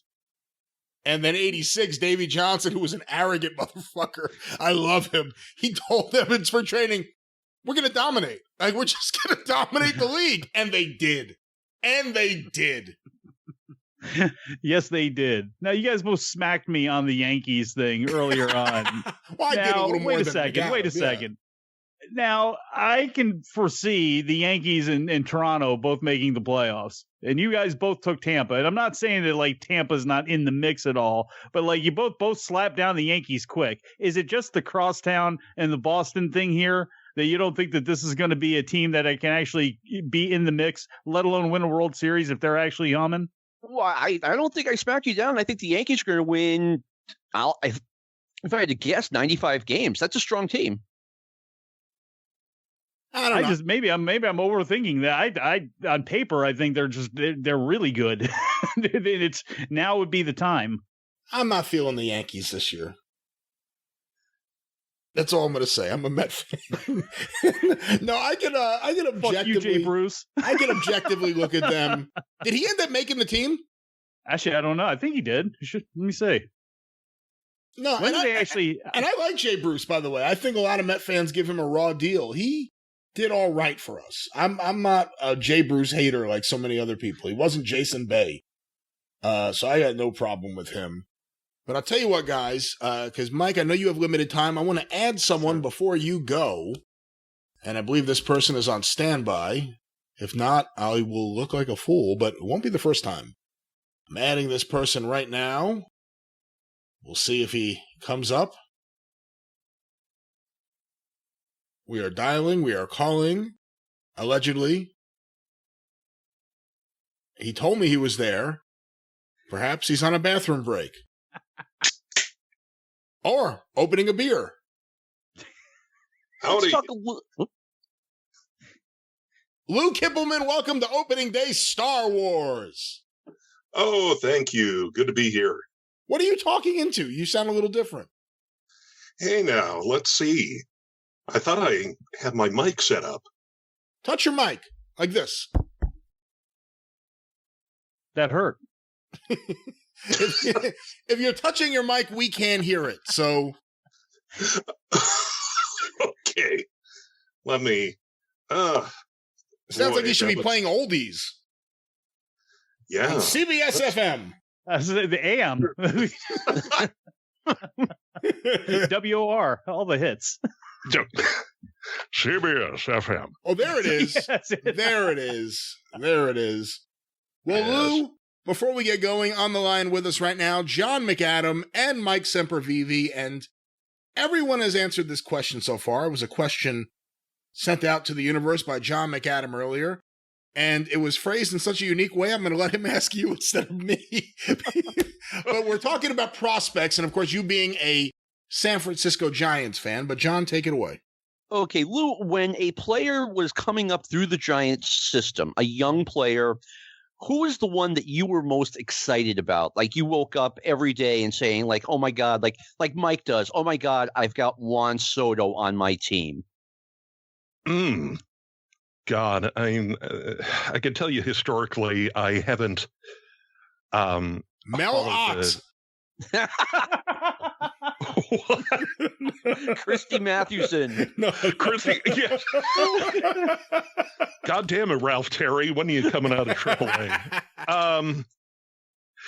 No, but in my history of fandom, we'll call it, I didn't follow the minors all that closely. So I could tell you, anything that like bubbled up to the Giants media or the local sports on the news, what the first one that comes to mind is in the early 90s, a pitcher named Sullivan Torres. I remember him. Oh, yeah. And that was the, what was it, the 1993 season when the Giants won 102 or 103 games and still lost out to the Braves in the NL West. And Sullivan Torres came in and Dusty just threw him into like that last crucial game of the season against the Dodgers and just got lit up. And, and then he kind of fell off the table there. It really was kind of a Kobayashi Maru situation for Sullivan Torres. So what about Will Clark when he was coming up? How much hype was there in the Bay Area? Oh boy. Yeah, that would have been mid 80s. And yeah, I mean, I wasn't following the Giants very closely, but I was about 13 years old at the time. But I do recall his first game of the majors where he got a home run off Nolan Ryan in the Astrodome. So that was a way to make an initial impression. Yeah, certainly was. And oh yes, who do you think is going to win the World Series? Let's get this out of the way. Oh shit, I don't know. By mere weird providence, I picked the Dodgers, and it still hurts me to my core that I picked them and that they did fucking win. I know. That's the thing. I'm trying to figure out, and last year I was just so dispassionate about the whole thing, given the pandemic and the start-stop nature of the so-called regular season of 60 games, and nothing, and the minors completely shut down for the year. So this year, I don't know. I mean, I could. John, did you pick the Rays again? I picked the Rays to win the American League, but I picked the Braves to win the whole thing. Interesting. Okay. And I'm sure Mr. Getz will have something to say about that when we get him on. But yeah, I mean the Rays really did a really good job in the postseason. So I know, I'm just thinking about it. And of course, the NL West, you've got, the Giants with a bunch of old guys, a bunch of younger guys coming in. And, then you have the Dodgers, who are, I see very little reason to not find them in first place in the NL West this season. And then the Padres, who've been stacking up their roster. And then the Rockies, who just, I don't know, seem to be the also-rans forever. So from the NL, yeah, I mean, the Braves would be as good a team as any. From the AL, if the Rays repeat, I think that would be fun. So I'll be a bandwagon jumper. I'll go with the Rays. I thought I had this exotic pick with the Braves. Would you like to hear my Dusty Baker story? Oh, please, fire away. 1987 at Fenway Park, he was playing for the Oakland A's after spending his entire career with the Dodgers, Giants, and thank you. So I'm right by the A's dugout, and he's on the on-deck circle, and someone, you'll never guess who, yells out, "Hey, Dusty, welcome to the major leagues." And Dusty turned around and laughed. So I thought he was a cool guy from that day forward. Oh, yeah. He is, man. I just I feel bad for Dusty for the 0-2 World Series. I wish it could have come through, and I wish he had never let Russ Ortiz hang on to that game ball, because that just fucked everything up.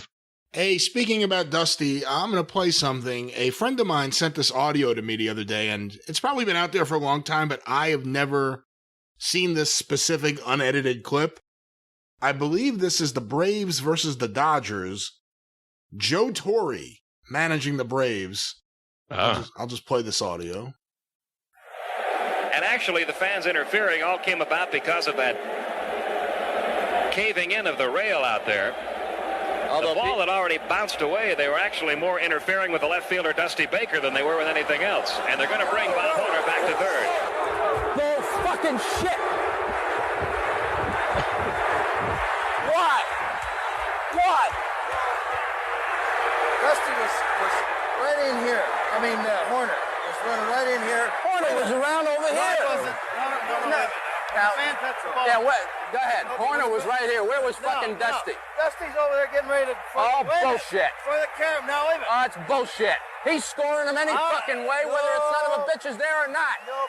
That's bullshit. The ball stops over there now. Yeah, go ahead. Dusty wasn't right... Yeah, hey, shit. If he's there when he touched the... You don't think he's going to go home? You don't think he's going to go home on that fucking ball? You guys agree with one thing? Go ahead. The fucking ball stops with a fan. We don't get any carom or anything. What kind of fucking carom? The goddamn fences are broke anyway. The ball fucking stopped. On a throw, it's not a hit ball, Bob. If he was near third, I'd say yes. He was right here. Son of a bitch's arm is going like that anyway. That's bullshit. He wasn't even in third. Fucking bullshit. That's bullshit. No, it's not. That's just what the fuck it is. You son of a bitch is a fucking bullshit. You just powder these cocksuckers all the fucking time. I'm not cocksucking anybody. That's bullshit. Goddamn bullshit. That's the worst fucking display of fucking sitting around and talking and coming up with another wrong fucking answer. That's the one we're going to go with. Well, that's bullshit. Now, you want to play with it? Or do you want to... Well, there it is. Joe Torre going off on the umpires. And boy, that's great. And see, that's what I miss about baseball. We always talk about the old days of wrestling or anything. He would have been ejected as soon as he ran out there and started yelling curses. But they let him argue. And by the way, the game continued. We were so nice to each other in the 80s. Yeah. Got it, Mr. Earl Weaver. Yeah, no doubt. So the fans coming out of the stands, do you know if that was played at Atlanta Fulton County Stadium or a Dodger Stadium? I believe it's Fulton County Stadium. Fulton County, yeah. Yeah. Oh, man. Have you guys heard the manager's corner with Earl Weaver?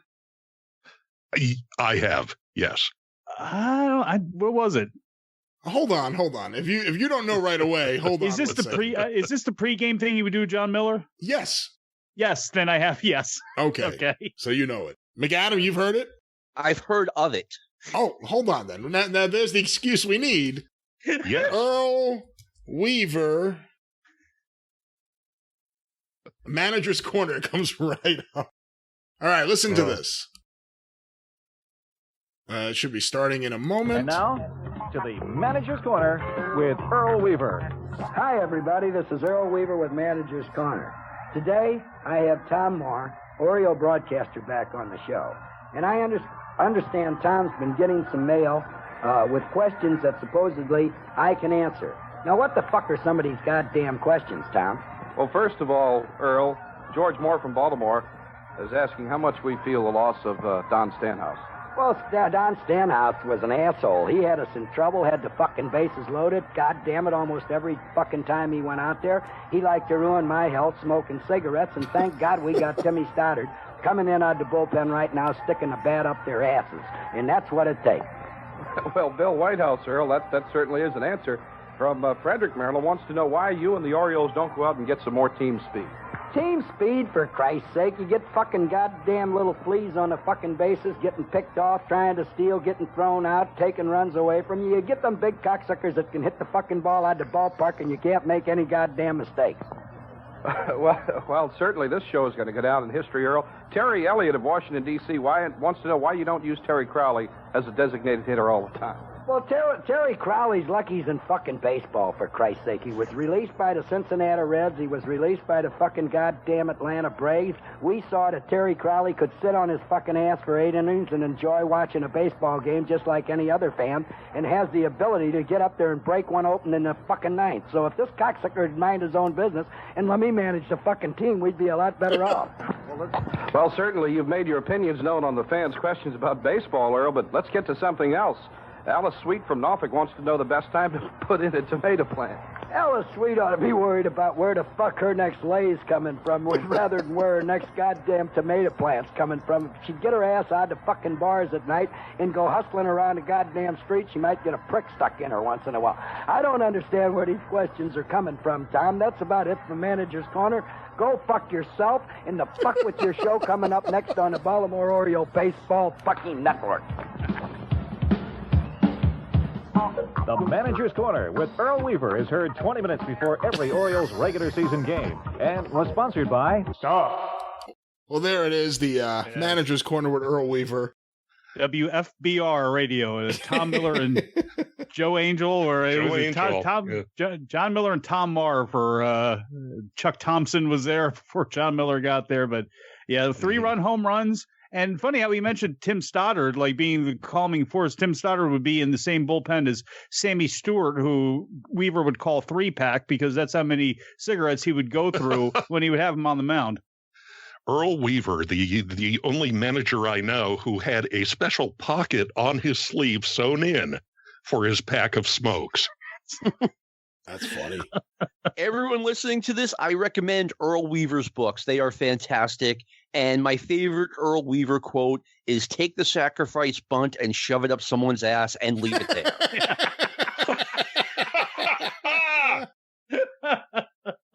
If we want to talk about good books about managers, I'm going to mention one here. Let me look back to my bookshelf to get the name exactly right. Billy Martin by Bill Pennington. One of the best books I've read on, I shouldn't even say best books on baseball. One of the best baseball books I've read. I love that book. It's just filled with craziness. Just wild story after wild story about a guy who won everywhere he went and immediately got fired everywhere he went because no one could control him. The Tigers, the Rangers, the Athletics, of course, the Yankees, the Twins. Yeah. But what a fascinating story. What a fascinating man. A guy who no one can dispute his baseball knowledge, but he was from that era where you drank yourself into a stupor and you didn't give a shit. You had the fights with players. And marshmallow salesman. Yeah.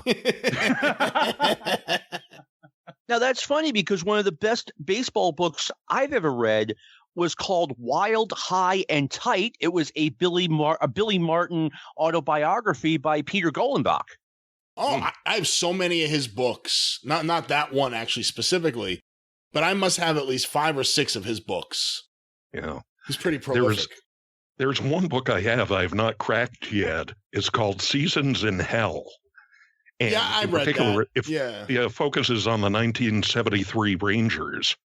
So, and Billy Martin, I guess, with the Rangers having, come from Washington the previous year, and Billy Martin replacing Ted Williams as manager. And I forget the name of like the local teen phenom who just came straight up. David Clyde. Was it Price? Yes, Clyde. David Clyde. David Clyde. Clyde. That's right. And just one of those cases of one of those guys who are, too much too soon. And of course, Billy Martin, who was not exactly easy on his pitching staff. So that's one. It's a good book, but it's actually, I think, 2 seasons because it also goes into the season after Billy Martin. So, yeah, so it goes even further than that. But David Clyde, local high school kid, drew their big houses. He was the only draw they had. And he got them these big gates. It's like wrestling. So they wanted him up there, but he wasn't ready for the major leagues. And his arm fell off, didn't it? His arm, he had arm problems at whatever, 18 pretty much, years old. So, and they had some wild men on that team. I don't have the roster in front of me, but I know they had Bill Madlock. I know they had Lenny Randall. Like, they had some crazy guys. Mm-hmm. Yeah. Mike Hargrove came up on that team. Yeah. Right? Rookie of the year. He was never any good. You got a first baseman hitting 3 home runs a year, hitting 270. Yuck. I should also mention that John McAdam doesn't think Keith Hernandez belongs in the Hall of Fame, so it doesn't surprise me that he has a problem with a first baseman who doesn't hit 30 home runs a year. I do. If you're going to play first base, you got to have a 500 slugging percentage if you want to be in my lineup. Yeah, but Hernandez can bang 30 grams a night, so, you know, that doesn't count for something. I just got 2 books. Hold on, I'm going to grab them here from my pile. I bought one, and then I got recommended the other one. I said, oh, okay. Yeah, I just bitched to this guy that I don't have enough time to read all the books that I want to read. Now everybody's throwing more books at me. This is killing me. There's actually an expression for that, and I was just looking it up the other day because I couldn't remember if I had it right. The expression for that in Japan is sundoku. It's acquiring reading materials but letting them pile up in one's home without reading them. And it says a lot about the type of person you are, the books that you have that you intend to read but don't. But the 2 books I got one that popped up and I was like, oh, this has to be good. It's called The Slide. Leland, Bonds, and the Star-Crossed Pittsburgh Pirates. So the Pirates of the early 90s. This has to be good. I like Jim Leland, Bonilla, Bonds, Van Slyke. Some great stories in there. So I bought that, then I got recommended this one. The Pittsburgh Cocaine 7. Oh, gee. How a ragtag group of fans took the fall for Major League Baseball. So I'm looking forward to reading these 2 books in the coming baseball season. My new nickname is Johnny Sindoko. Go right ahead, Mike. My kid actually asked me about the Pittsburgh deal because I don't know wherever the hell kids are. He heard about the story about the mascot getting busted for selling coke. Oh shit. Yeah, so I had to why does that sound so familiar? Then I had to go back and look at it, and then that was the same year or around the same time that the explosion happened where Hernandez got busted and all that stuff, right? Yeah. Yeah. Well, was the mascot at the time the parrot? The pirate parrot? The buck? Okay. Something like that. I think it was the pirate parrot, and I'm being serious. Yes. Oh, my God. Just imagining him and like Dave Parker and Dale Berra somewhere. Just getting a few rails in the dugout. John Milner. Oh, they had some guys. That's one of the few baseball memorabilia things I have. My dad got it was the 79 Pirates signatures all over a ball that, you know, is worth a lot to me. I don't know if it's worth anything to anybody else. You know, God knows it would cost more to be authenticated than probably the names on it. But it's just it's one piece of baseball memorabilia. One of the few that I have is actually that 79 ball. You got some on your mustache, Dale Barrow.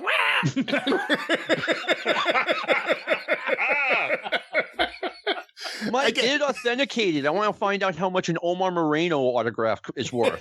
Yes, I wish it was in range now to grab this thing with all the names that are all over it. There were a couple I couldn't figure out exactly who they were, but it was, it was pretty much everybody on there. So, but including Dale Berra, because that one was very clear to read. Yes.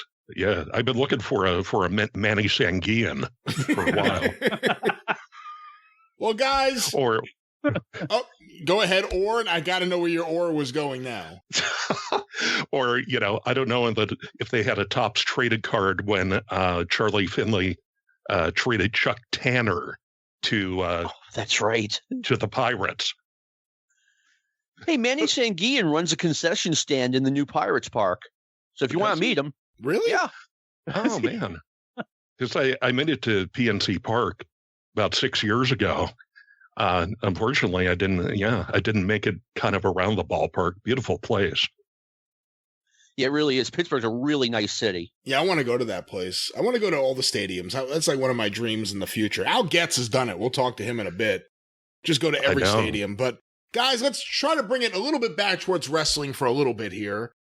Oh, must we? I don't know how we're going to. Anyone have a wrestling topic they want to bring up? Oof. Choo choo. Oh boy. Is this really where we're at now with wrestling? Can we continue to talk about baseball, please? Isn't that sad? Isn't that sad? John, what did you think? We've all talked about it in various shows, but the four of us are here together. The passing of Butch Reed. How do you look back on Butch Reed's career? Obviously, in my eyes, just a giant of Mid-South wrestling, one of the great stars of the mid-'80s. Now that he's passed and you've had some time to think about his whole career, what do you think of Butch Reed? Well, I have discussed this on my Arcadian Vanguard podcast network, Stick to Wrestling. There is an alternative universe where JCP wins. They win the war by bringing in Butch Reed, making him their world's heavyweight champion, and making him the Michael Jordan of professional wrestling. Interesting. I mean, he was that good in like 84, 85. He really was. He went to work for Vern for a while, and boy, that was nothing. We couldn't figure out Vern doesn't know how to push a black guy. I can't believe it. Especially one with a no-brainer like Butch Reed. But hey, as a fan, I would have loved that. Because I was always a big Butch Reed fan. How could you not be a fan of Butch Reed? And I know. Physically, and to see then later on, I was not exposed to him in '82 in Florida and the time in Georgia, until later on. And then to see that, he was cool enough to me in Mid-South. And then, even in the WWF as the natural Butch Reed, I loved Butch Reed. Then later on with Doom, obviously, he certainly was much better than what he was doing in the WWF. But I always loved him in any incarnation in that time. And then to go back and really see him at his physical peak back there with Flair. It's just in some ways too bad. He's one of those guys that is not a Hall of Famer, but he's one of those guys with great territory, Greg Valentine and Butch Reed and down in who am I brain locking? Jerry Stubbs, Don Morocco. There's so many of these guys that God, I love them as much or more than any of your top tier Hall of Famers, and I can't imagine wrestling without them. And Butch Reed was just, again, maybe not in everything that everybody remembers, but in the time with Doom. Against the Steiners and then obviously the Buddy Landell stuff and all the stuff throughout Mid-South with the dog and all that. It's just unfortunately this is one of the problems with the network going away. That was an easy way to get access to Butch Reed if you wanted to. If somebody said his name, you could put it in the search bar and see. And yeah, you can do that on YouTube too. But you lose something, a little of that having the network going away. Let me throw this in real quick. Let's go back to summer of 1985. Hulk Hogan is WWF champion. Butch Reed is NWA champion. Who's going to win a fight between those two dudes? 100% of the people are going to say Butch Reed. Yeah. Yeah. Real fight. Absolutely. Yeah, no question. Jeff Blatnick. Jeff Blatnick. Yeah, maybe not against Brad Rangans, but hey, against most other guys, yeah. And that was the other attraction for Butch Reed for me, was being a fan and being somebody that played football and wrestled and had a father that played football and wrestled and enjoyed wrestling, but looked at it as, I don't want to say that Bill Watts approach, but what do guys do after they can't play in college anymore and they don't want to put on a suit? They got to do manly things, and pro wrestling is one of those things. And Butch Reed was perfect for it. I mean, Butch Reed and Ron Simmons later on, and just there's guys like that who were just, physical wonders, that just could not make it for whatever reason at the top tier in the, in the NFL or in the top tier in college, and moved on to wrestling and were great. Gentlemen, we have a little bit of an update on a story we talked about earlier on this show. I'm seeing here on the Observer website, the New York Times did a story about the Peacock editing of WWE content. And one of the quotes here is from WWE. It says, quote, Peacock and WWE are reviewing all past content to ensure it fits our 2021 standards. Well, that answers that. That answers that. So I read that they are reviewing all 17,000 hours of footage. Criminy. I can't wait for the first phone call. Who's this Bill Watts guy? How did he get away with all this? Thank God for my award-winning Google Drive. Oh, man. Well. Oh, man. Yeah. When can you make that on demand, Mike? Oh, we can talk. Yes. This is why so many people have Mm-hmm. stockpiled content, have kept digital files. Some of us still have our videotapes because of the fear that it could go away. The fear that someone gets their hands on it and decides, you shouldn't see this. We're not going to let you see this. And it goes away. And WWE and NBC Universal using WWE's 2021 standards. I don't know. Yeah. It just goes to show Comcast can fuck up anything. That's right. Tell me about it. That's right. Mike, I don't know. I've seen your tweets, man. Yeah. Mike, I don't know how much more time you have, but at a minimum, I want to ask you this question. Dusty Rhodes comes into Mid-South Wrestling, October of '83, does a big angle on TV, maybe one of his most emotional promos of that era, talking about Nikolai Volkov and how he loves America and he hates Russia. This is the one where he invents the word, I think it's, Nikolai Volkov, you're not in my repetenda! But he's so like emotional and everything, it works, but it's not a real word. What if Watts, looking for a new booker to replace Ernie Ladd, instead of going to a Jarrett and getting Bill Dundee, convinces Dusty, hey, why don't you come here and be my booker? Who does Mid-Atlantic Wrestling get as their booker in '84? Oof, boy. You know, you hear Jim Crockett talk. He knew he had to make changes. He knew he wanted tentpole events. So, you know, if it's not Dusty, who else has got that kind of mentality at the time? And I might have to lean on you guys for who would have been, you know, floating about and available then. But boy, see, you were coming off of Dory Funk. You weren't going to bring back Scott, and Ole Anderson was in the mud. I mean, Ole might have been able to sell himself, up there again because he had past history there, but I don't know if that would have been, I don't know. That's a good question because JJ would have went with Dusty. So he would have been there as well, too.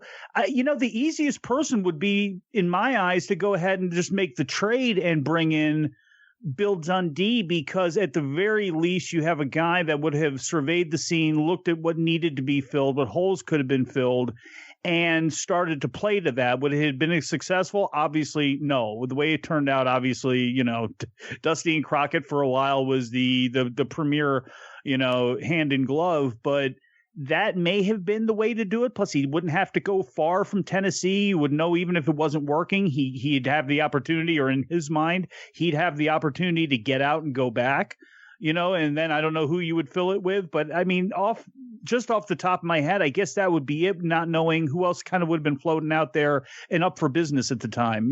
Jack Briscoe, would that have been something, Jack and Jerry, that they would want to do, plant themselves in Mid-Atlantic for a while? I don't know. No, they were looking to cash out. They were done by that. So, yeah. So, and why do that when you could just be in Florida? So, and I guess, too, you have here's the thing. You have Wahoo there, and you had, if you were going with the original plan in '84 that Tully was still going to come in, out of San Antonio, he went to Kansas City for a while, and he comes in. You have Tully and Wahoo there who have they may not love each other, but they had familiarity with each other where, in theory, you could have inputted Tully into that role, or he could have maybe lobbied for that role, along with Wahoo obviously being there, who probably would have been a better, if you're going to go from Dory to somebody, I guess Dory to Wahoo may have been the way to go.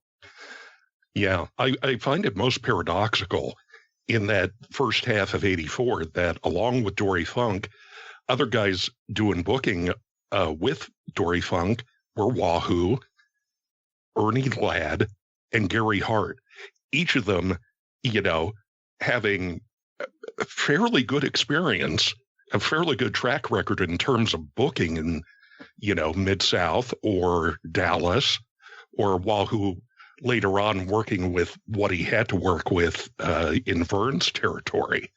But put them all together, and you have Greg Valentine turning babyface and teaming up with Jimmy the Boogie Woogie Man Valiant. So it's like, and all that nonsense. Angelo Mosca Jr. and Dory as the outlaw. Yeah. Everyone has the same reaction to Mosca Jr. And then Ernie Ladd.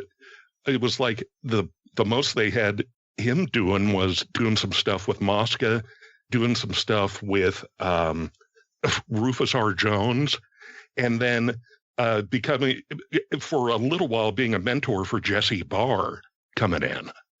Yeah. So it was like, if Crockett was really looking to be as electrified as it sounded like he was in the interview that he did, then, that he was looking to, and obviously they had the Silver Star, but they had things that they wanted to do. Who could have excited him? And there would be the only thing with like an Ernie Ladd or a Wahoo where it's like, if he had a vision, or there was going to be this vision shared with someone, that obviously Dusty being Dusty, you can't exactly share the same visions that Dusty had, but like, who was going to provide a spark into an area that needed it and needed that change? And again, like Tully could have taken it, but could it have, excited the situation? Could it have excited the office? Bill Dundee, that's where I think Bill Dundee may have had all the right words and the right way to try to get people excited, but I don't know. And that's where Gary Hart, I don't think, in hindsight, there's no way he would have given Gary Hart the book there, because it just didn't seem to be Gary oil and water. He could survive under Dory there. He could go for a little while, but Crockett didn't want him, because just Gary's personality. So it's like, who again, if that happens, boy, with the beating that Mid-Atlantic took after the WWF, they took Piper and they took Orton and they took all these, they plucked away from them, not to the level of the AWA, but they certainly plucked away at them. What happens to that promotion at that point? Certainly, I'll say this, they don't get WTBS, for sure. We're talking about Mid-South promotions as being the ones, if when Georgia goes out, there's no question at that point it's Mid-South. And then you have the whole thing changing, because even if the entire Gulf market is dead and on its ass by 86 with the oil boom, he's still at least on WTBS trying to sell the thing nationwide at a time where, somebody could break out along with WWF. So who knows? But that's for sure one thing I would think is he controls WTBS for sure. You know who was still okay in 1982 as a booker? Buckley Christopher George Robley III. Third. He ain't yellow. That's one thing we know. But he brings in Bruiser Brody. He brings in Abby. He brings in all the guys. There's blood and guts and mayhem and all that sort of stuff. And then what? That's a good question. And then what? I don't know. I mean, Bob Sweetan. Bob Sweetan and Rufus R. Jones. Bill Dundee would have done a good job, but I don't think Crockett would have gone with Bill Dundee. I don't think that there's really never much of a Crockett Jerry Jarrett crossover with stuff or help between the two. Dundee, Flair didn't hate him yet at that period of time, so that potentially would work. And if you look at all the talent Dundee brought or booked in Mid-South Wrestling, that was the talent for Crockett the next year. Rock and Roll, Midnight, Buddy, Terry Taylor, T.A., Khrushchev. What? Nobody was a better talent scout from Mid-South or from Jim Crockett than Dusty was with Mid-South, because I think you said it on a show, and I can't remember if it was Cornette or on the Mid-South show, where it's like, I'm looking at the menu, I'm going to take one of everything. Like, I'm going to take all this right here. Yes, this is delicious. I like this menu. Yeah, thank you, Bill. Yeah, Mid-South was Jim Crockett's favorite Waffle House. Yes. I have a name to throw out there. I've been going through my mental Rolodex of potential bookers, guys with a good wrestling mind. Terry Funk has an amazing wrestling mind. I swear to God, I was just thinking the same thing. When he brought up Dory Jr., I was thinking Terry would have been an interesting pick right there. I thought about him too, but Dory's going. So I don't know. I guess if you wanted to hand it over to Terry, if he'd be willing to do it, man. That's right. I didn't think of that Dory was, Terry can't take Dory's job. Then I'm going with Flair. Flair probably would have asked for it. Yeah, well, and Crockett would have given it to him, and it probably wouldn't have worked. But, who knows who, Flair would have put around him or what he would have had to do. He would have held on the Steamboat, I'll tell you that. Yeah, well, yeah. I mean, Flair was a really good booker when he was doing it in early 1990. He just couldn't handle the stress of it. Right. Well, and that's the thing there with his lifestyle. Is he able? So it's like, then who does he fall back on in the same way that Dusty could rely on JJ and some other people? Who would Flair's circle had been at that point? And though Flair was maybe traveling less than before, it was still about the last year and a half of the NWA champion as a traveling champion. That's a good point, too. So that, he'll show up in Southeastern or Continental or Portland or New Zealand or wherever. So who's gonna be the maintenance booker while the champ is off, fulfilling his obligations? I really had to get off here like a half hour ago, but I can't now. So I'll just throw this out there, just because I don't know where he was in that moment. But Ray Stevens was in Mid-Atlantic not long before this. Let's just say there's a magical thing where somebody goes, "Hey, Mr. Crockett, have you thought about Ray Stevens?" Do you think that could have been a fit? And where was Ray Stevens at the time? I guess the AWA. He was back in the AWA. Yeah. Here's an interesting thing. If he makes Flair the booker after Starrcade 83, let's say Dusty gives him the idea for Starrcade and Dusty decides he's going to go with Watts and take all of his crew from Florida to Watts, and thank God that didn't happen because I didn't need to watch Ron Bass in Mid-South Wrestling. No disrespect to the late Ron Bass. But if Flair's made the booker after Starrcade 83, is that enough to convince Piper not to leave? That his buddy, his best friend, is about to be the booker? No. I'm going to say no. No. If it's almost anybody else that's a friend of Flair's, Valentine, Bob Orton, maybe they don't. But I think Piper, just being wired how Piper is, and I think that was enough. And then ultimately, obviously, what he ended up getting out of that. But him with David Schultz and whatever at first, I think he was made for it. So did Piper move to the WWF before George Scott was the booker?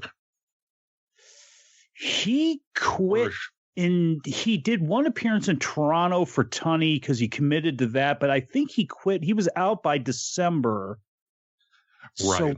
So Scott was already there then, right? No, I guess he wouldn't come. He would come in 80. He would come at some point in 84, but I guess Piper would have already made the jump by then, I guess. Yeah, because obviously, George Scott and Piper would have had a relationship. I don't know how well they got along, but, Scott put the rocket on Piper in late 80. So Ricky Steamboat. I don't know if it wasn't his first match, probably, but essentially it could have been his first match was in the WWF, was basically at WrestleMania. And, walks in and beats, who was it, Matt Bourne or whoever. I can't remember who he beat. Yeah, Matt Bourne. So it's like to open the show. So it's like there was one thing like, hey, we would have never gotten Magnum because Magnum would have stayed in Mid-South, and some things would have changed a little bit. But with that being said, then Ricky Steamboat would have stayed, and we would have seen Ricky Steamboat as NWA World Champion. Surely. I think Magnum was going. I mean, he grew up in Virginia. It was his dream to work, in Mid-Atlantic wrestling. I think he was going either way. Do you think Magnum was going even if Wyndham didn't leave? But that's the thing is I think there's a whole timeline that gets crunched there because then he comes off the bench quick because Wyndham's out the door in September or around the time they're doing the tournament. Magnum's in there and solidified by him and the Barbarian. I think they debuted on the same show late that year. Yeah, I think, and for those unaware, Magnum TA got a push that Barry Windham was supposed to get in 1984, 1985. I think he would have wound up there eventually. He just would have taken a different road. That for sure. Well, yeah, and coming home, and being from Norfolk, yeah, absolutely. And the thing was too, he had done Florida, he had gone to Mid-South. Where else was he going to go then after that? Does he go to the AWA? Does he go to the WWF? Nah, odds are he probably goes home, and he obviously is, going to stand out a lot more there. He would have stood out in the AWA too, but he stands out in a lot better way for himself, certainly at that time if he were to jump over to Crockett at that point. He goes wherever Dusty is.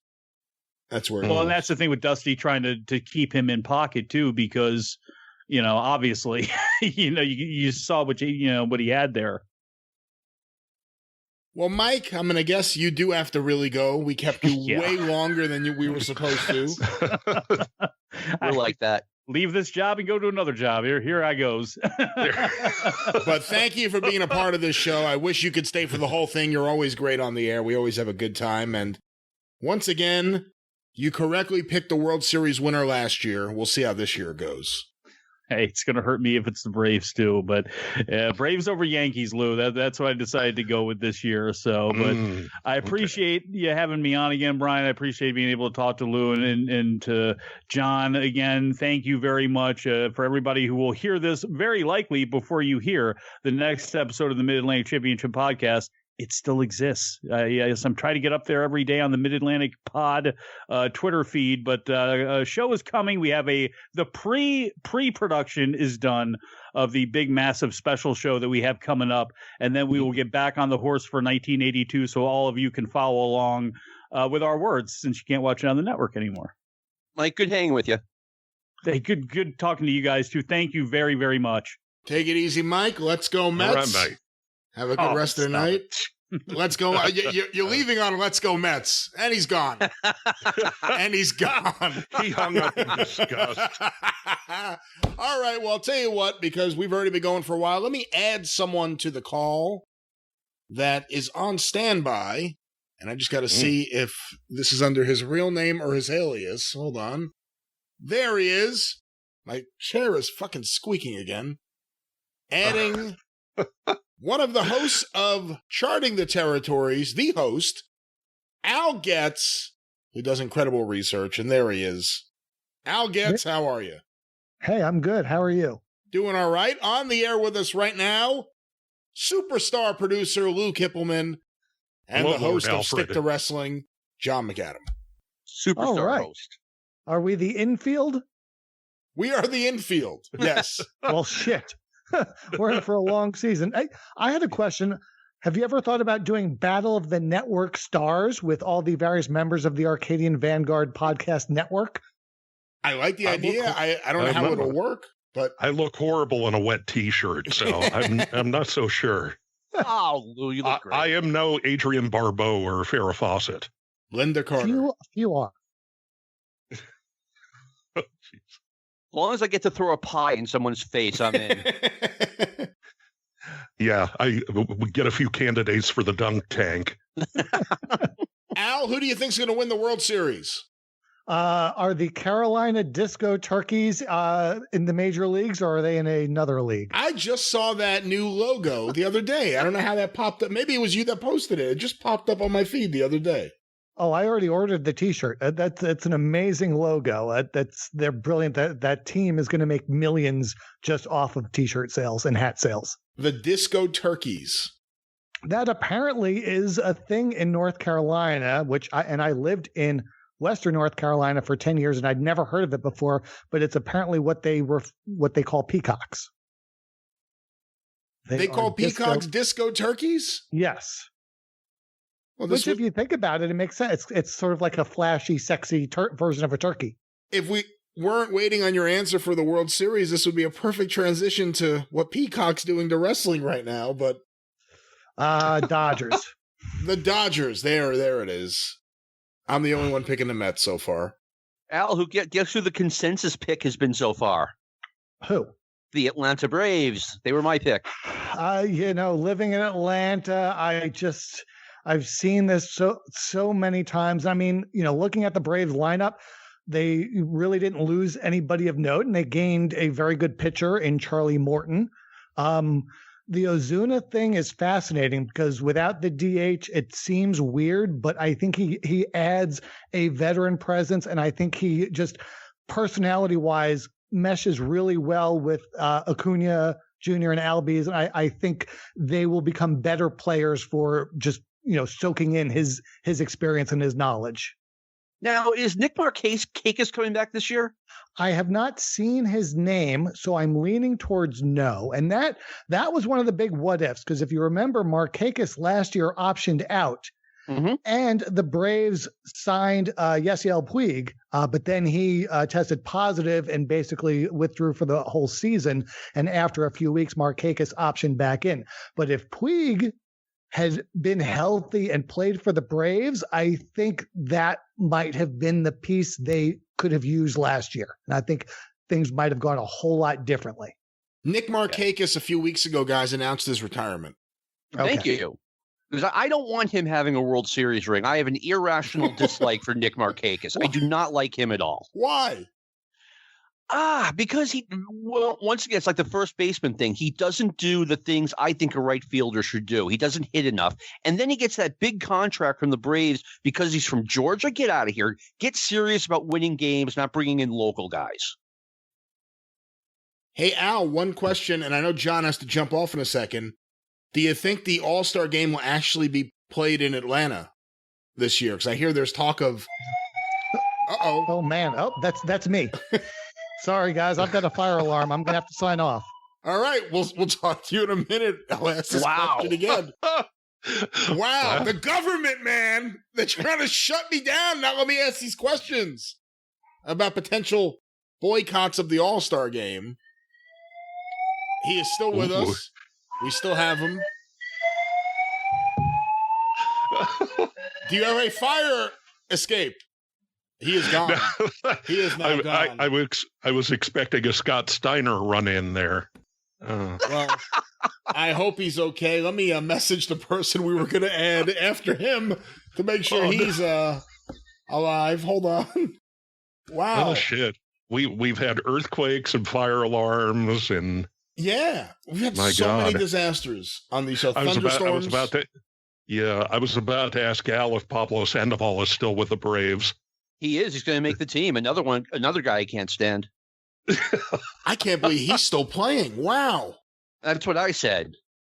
Yeah. Once Lou and I were recording Stick to Wrestling, and we just finished, and the fire alarms went off here, and they were going off for, I want to say close to an hour, but probably like 20, 30 minutes. And that's like the reverse fortune. Sometimes my recording, like they go off as soon as I'm done, not right when I start. The timing of his alarms was impeccable. I know. Yeah. Do you think you're really going to get the All-Star game? And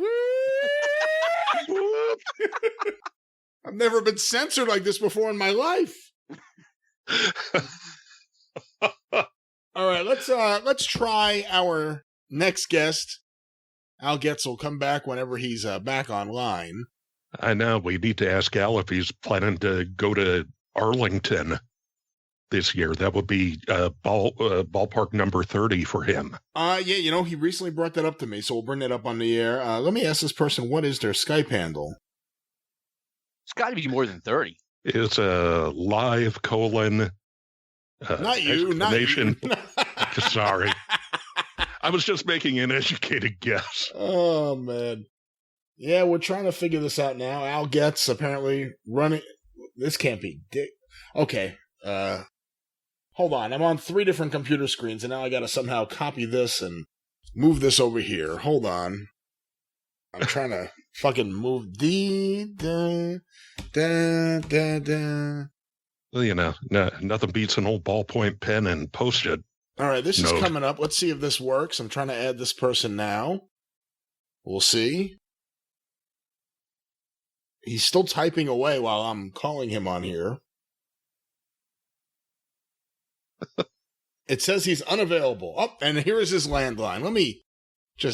Why don't we just do the landline while we're at it? Hold on, let me dial in this man's landline. The joy of trying to make this work. Does he have access to a telegraph? Carrier pigeon? Smoke signals? Yes. Don't say that. It's too close to home. Al is running from fire right now. Right, sorry, Al. Thoughts and prayers. All right, we are dialing this man's home number right now. He will pick up momentarily, we assume, for this. Hello? There he is, the late Dan Farron. Welcome to Opening Day Star Wars. Boy, it just seems like yesterday that we were having Opening Day Star Wars, but it probably was, actually. It's been a while. So. July, yeah. Yeah. Yeah, I think it was. How you guys doing? Doing all right. On the line right now with us, of course, superstar producer Lou Kippelman, as well Hello, as Dad. the host of Stick to Wrestling, John McAdam, and The superstar host. we were just briefly talking to Al Getz, but his fire alarm went off. We have all the superstars in the firmament here. Yeah. And he had to run into the street covered with just a blanket. So hopefully he'll be back on the show shortly. How are you? I'm doing fine. This show is cursed by. I had an earthquake during one of these things. Al's house is on fire. So, I mean, I almost fear. I think Howard's worried about hurricanes. So who knows what's going to happen on this show? Just recently we were telling Mike Lano stories on Jim Cornette's show. And I brought up that yes, I heard. You were the late Dan Farron because he announced you dead twice, which is just remarkable. That it happened a second time. Right, exactly. Dan, well, what's so amazing about it is... Yeah. What is so amazing about it is that my good friend Danny Wolf was on the show the first time that he did it. And I said to Danny, well, why didn't you say something to Mike? And he goes, I just kind of thought it was funny. I said, so you kind of think that me being dead is funny? So you thought it was okay to spread that rumor? You know how the internet works, Dan Farron, the superstar Billy Graham of wrestling fans. That's right. That's right. Yeah, I'm gonna come back later as a karate guy. That's my next gimmick. That's the next thing we'll do. So you got to shrink too. Has it ever been explained how that happened? How it got into the Philadelphia newspaper in the Gorilla Monsoon column that Billy Graham was dead?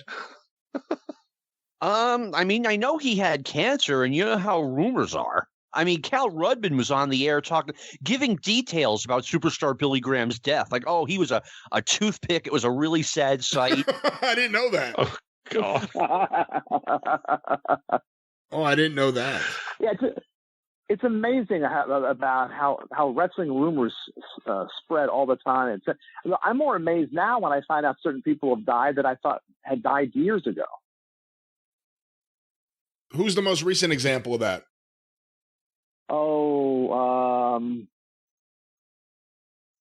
I can't think of it. It actually happens more with actors sometimes, but I can't think of anything off the top of my head. But that has happened over the years where they say so-and-so has passed away, and I go, I thought he was dead years ago. Yeah. Mine is Buddy Colt. Yeah. Yeah. Did you see that whole thing where Buddy Colt's wife was feuding with Brian Blair over? Yes.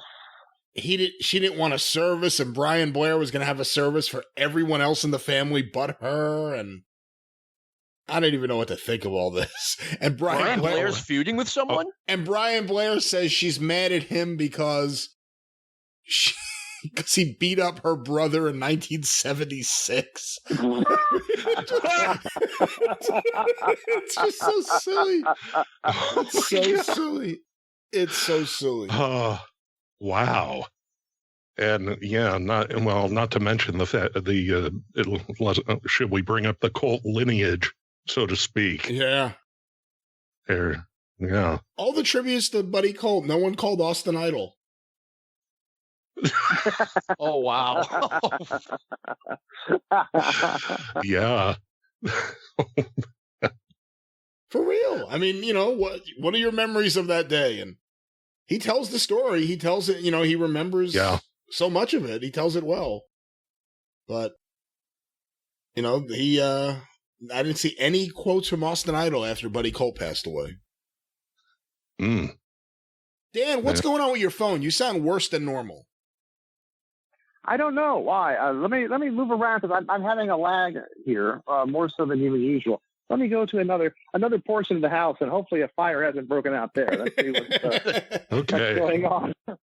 Actually, I did just get a few minutes ago. I had this little thing called Citizens Alert on my phone, and what that does is it tells you whenever something happens in the area, and it becomes kind of like a scary telenovela because it starts telling you. And right before, it's like a soap opera. Right before you guys called, I got a ding saying that someone had been shot a mile and a half away. So that may be it. Is this any better, gentlemen? No, but we'll go with it. Usually you sound more clear, I think, but it's a weird phone connection. Yeah, it must be just a weird. I tell you what it is I just got my second vaccination shot, and obviously the chip in my arm is not helping with the reception on my phone, which I was hoping it would do. Well, I'll tell you what, guys. Before we talk any longer, Lou, I want you to jump in a moment, but our very own superstar host, he said it twice. Now I'll say it. Of Stick to Wrestling, John McAdam has to leave us, and John, this is 5 years in a row we've done this show now. Thank you for being here.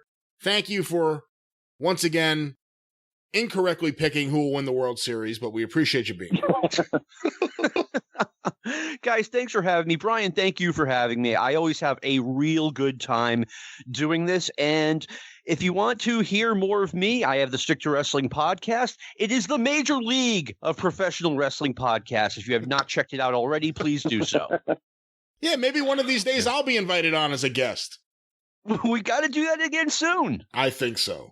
All right, man. Thank you again. All right, John. Have a good rest of the night and good luck with the upcoming baseball season. And there he goes, John McAdam, into the wilderness, into the night. There was some loud noise there. I don't know what the hell's going on. It shows that he is still here. We will see if he immediately disappears.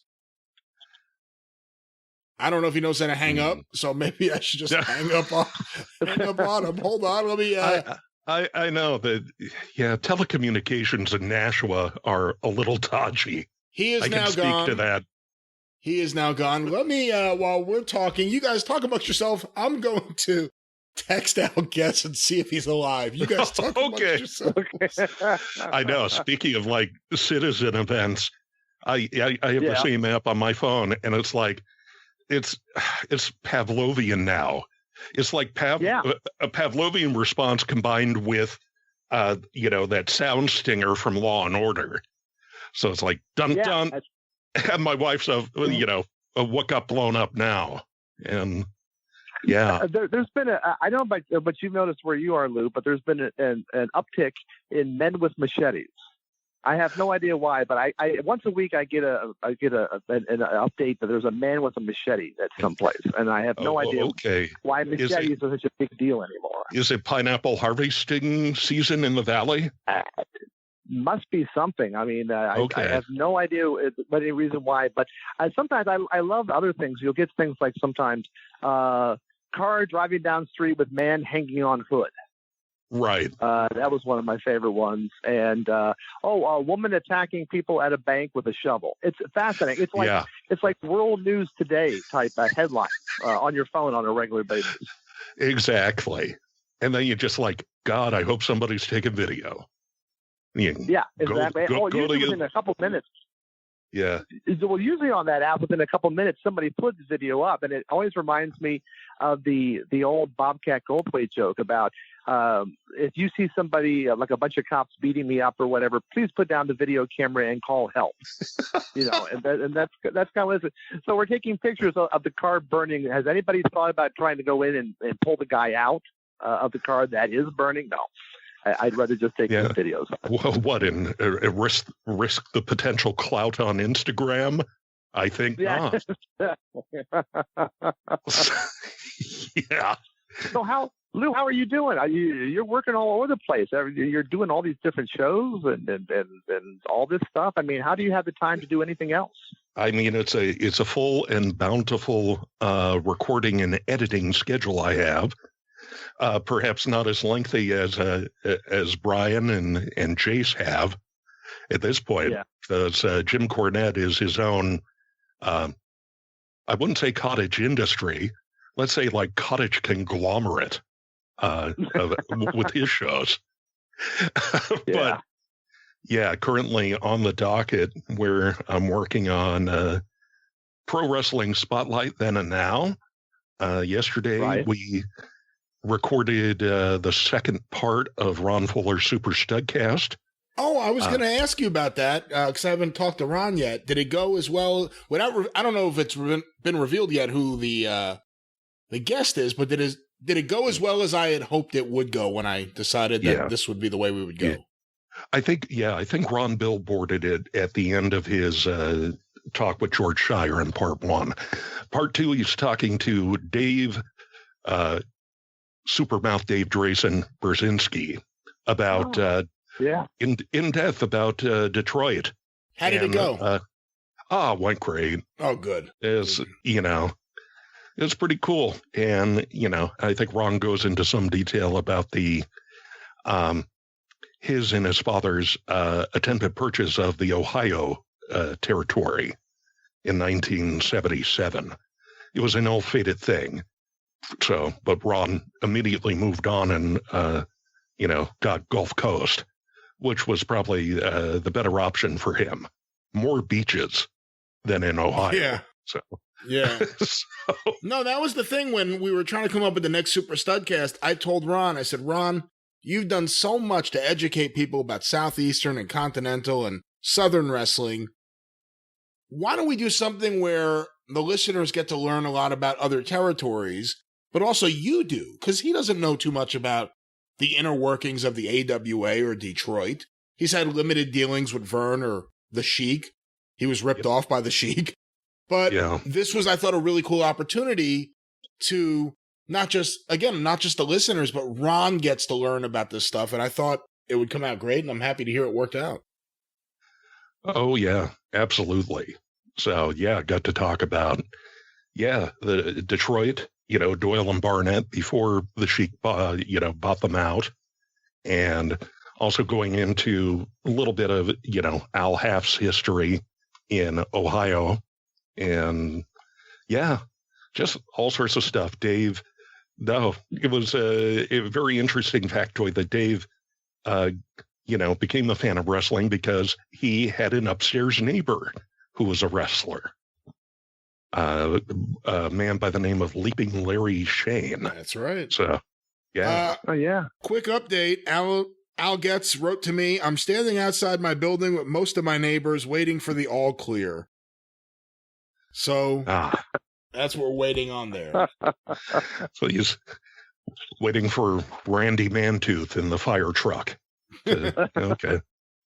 So, Dan, what have you been up to? Yeah. I mostly have been working. I mean, I was only out for about 3 months last year. So I've spent a long days working and really not going anyplace else. So like I said before, I just got my second vaccination over the weekend. I'm not in a hurry to rush out any place, but at least I feel a little more comfortable. As a friend of mine said, if it makes me 5%, it improves my chances 5%. I'm happy with the vaccination, and I've had no problems with it. So that's been good. So I'm hoping maybe to kind of be able to get out soon and do stuff. I mean, I do miss going to local Lucha Libre shows. I really do miss that. And I'm actually got to the point where I'm actually starting to miss Kurt a little bit. I can't quite understand that part, but we haven't seen each other in over a year. We occasionally talk on the phone. By that, I mean, I usually send him a text, and then about 8 days later, he responds to it. And then we talk at that point. There's been there's not been a heck of a lot to do. I've done a lot of reading, watching a lot of movies. I think Zack Snyder's Justice League actually is a little shorter than the average Arcadian Vanguard podcast in most cases. But they've been doing all that stuff. And I got to see finally the Olympic Auditorium documentary, which was really great. I was really impressed by that. Yeah, I got to see it as well. I need to definitely see that. Recommend it. Yeah, I want to see it. Yeah, what they did was it was a very smart thing they did. They wound up. What they did was they kind of traced the history of Los Angeles through the Olympic Auditorium. They kind of showed what the auditorium meant to the neighborhood and to the different people who lived in the area and all that. And it was really, I was just absolutely blown away by it. And it was really funny because they wound up screening it online at the last minute. And I bought a pass and watched it twice over that weekend. But it was really funny. I had sent a text to the director of the film and said, hey, I couldn't go to the big opening they had at the drive-in theater earlier in the week. Is it going to be running again? And he wrote back to me and said, yeah, I mean, we're going to be screening it again real soon. And I said, that's kind of funny that you wrote back to me right now, because I'm actually watching it right now. And he goes, they're screening it again? So I wanted to say, well, welcome to the wrestling business. Well, you know, you're not going to be told anything, and your stuff's going to go up whenever you least expect it. That's what to look forward to. But Brian, I think you would really enjoy it. I mean, it has to cover a lot of ground, and boxing is kind of the main pull for it. But still, there's a lot of great wrestling stuff in there, and just to be able to listen to Gene LaBelle talk for a while is always fascinating. I definitely want to check it out. They've been posting stuff about it for a few years now. So I've been waiting to see it. They had Piper in it. So, it's been a few years that they've been posting clips and images. Yeah, so I really want to see it. Yeah, and the sad thing was, because it took such a long time to put this thing together, and it was supposed to actually not air, but it's actually supposed to be screened at a local film festival a year ago. And because of COVID and everything, it got bumped. So they've been sitting on it for a year, and it must have driven them crazy to actually spend all that time and getting the film done. And then, they have to sit on it for a year. They can't really show it to anybody. And it's also a sad state of affairs is that there is about a minute crawl at the end of the people who have passed away since they interviewed them. Piper interview on that was like literally a couple months before he died. And there was just and it was also very touching to see some of the stuff, especially they gave a nice little section to him and other stuff there. But it's definitely worth seeing. And actually, it's one of those things where it makes me happy, because between this and the Rock Rim's book, it kind of shines more of a light on the Los Angeles territory, which has been woefully neglected for years and years and years.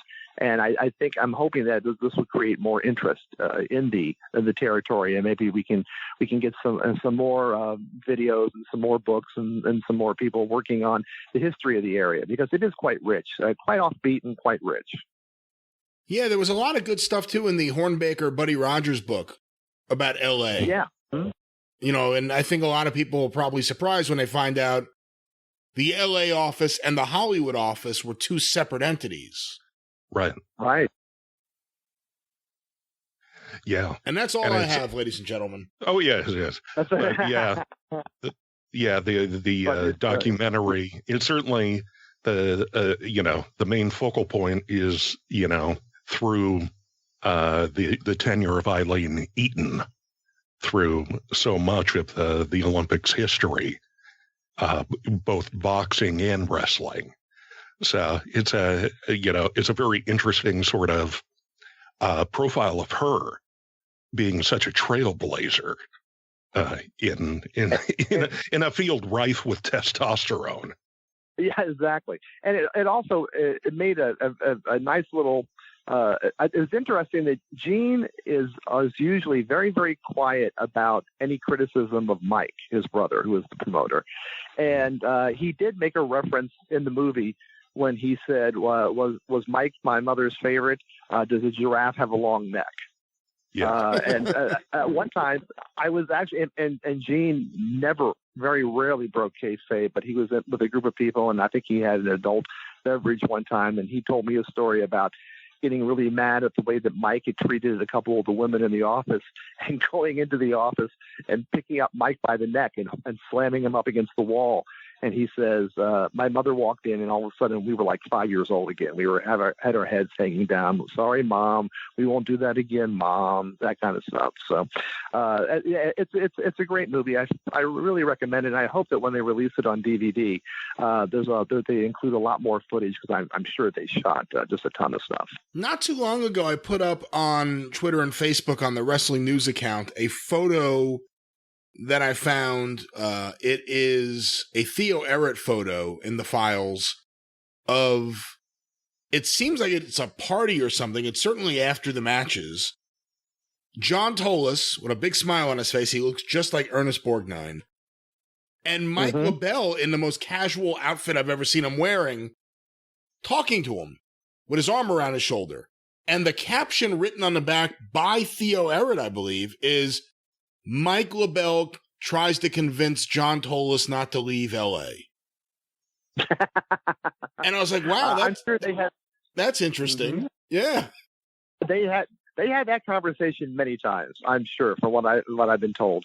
The payoffs were never great here, obviously, and those guys went through a lot of stuff, and you know, the Blassie-Tolis match at the Coliseum was really the straw that broke the camel's back, because both Blassie and Tolis were pissed off about that, and Tolis hung around and would go away from time to time.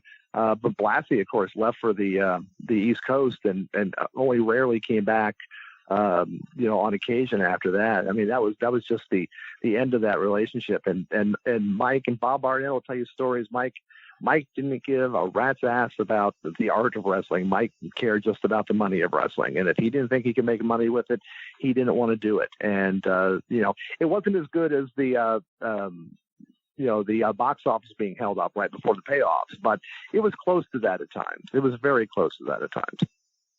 Yeah, the Rock Rims book is fantastic. He's now doing a Roy Shire biography, and then I think he's going to do a Ray Stevens one, so it's just one after another after another. Hold on, we got an update from Al Getz.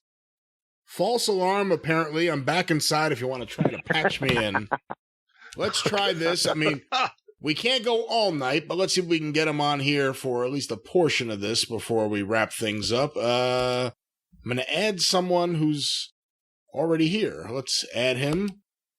Let's see if he's there. This was a disaster last time. He was on for like a minute. Hello? There he is, the fire starter himself. I said I didn't think the Atlanta Braves were going to win, and my building caught on fire. Holy crap. Well, John McAdam had to jump off since you've been dealing with your fire issue, but the late Dan Farron has joined us here on the show. And what I was asking you... If there ever was one.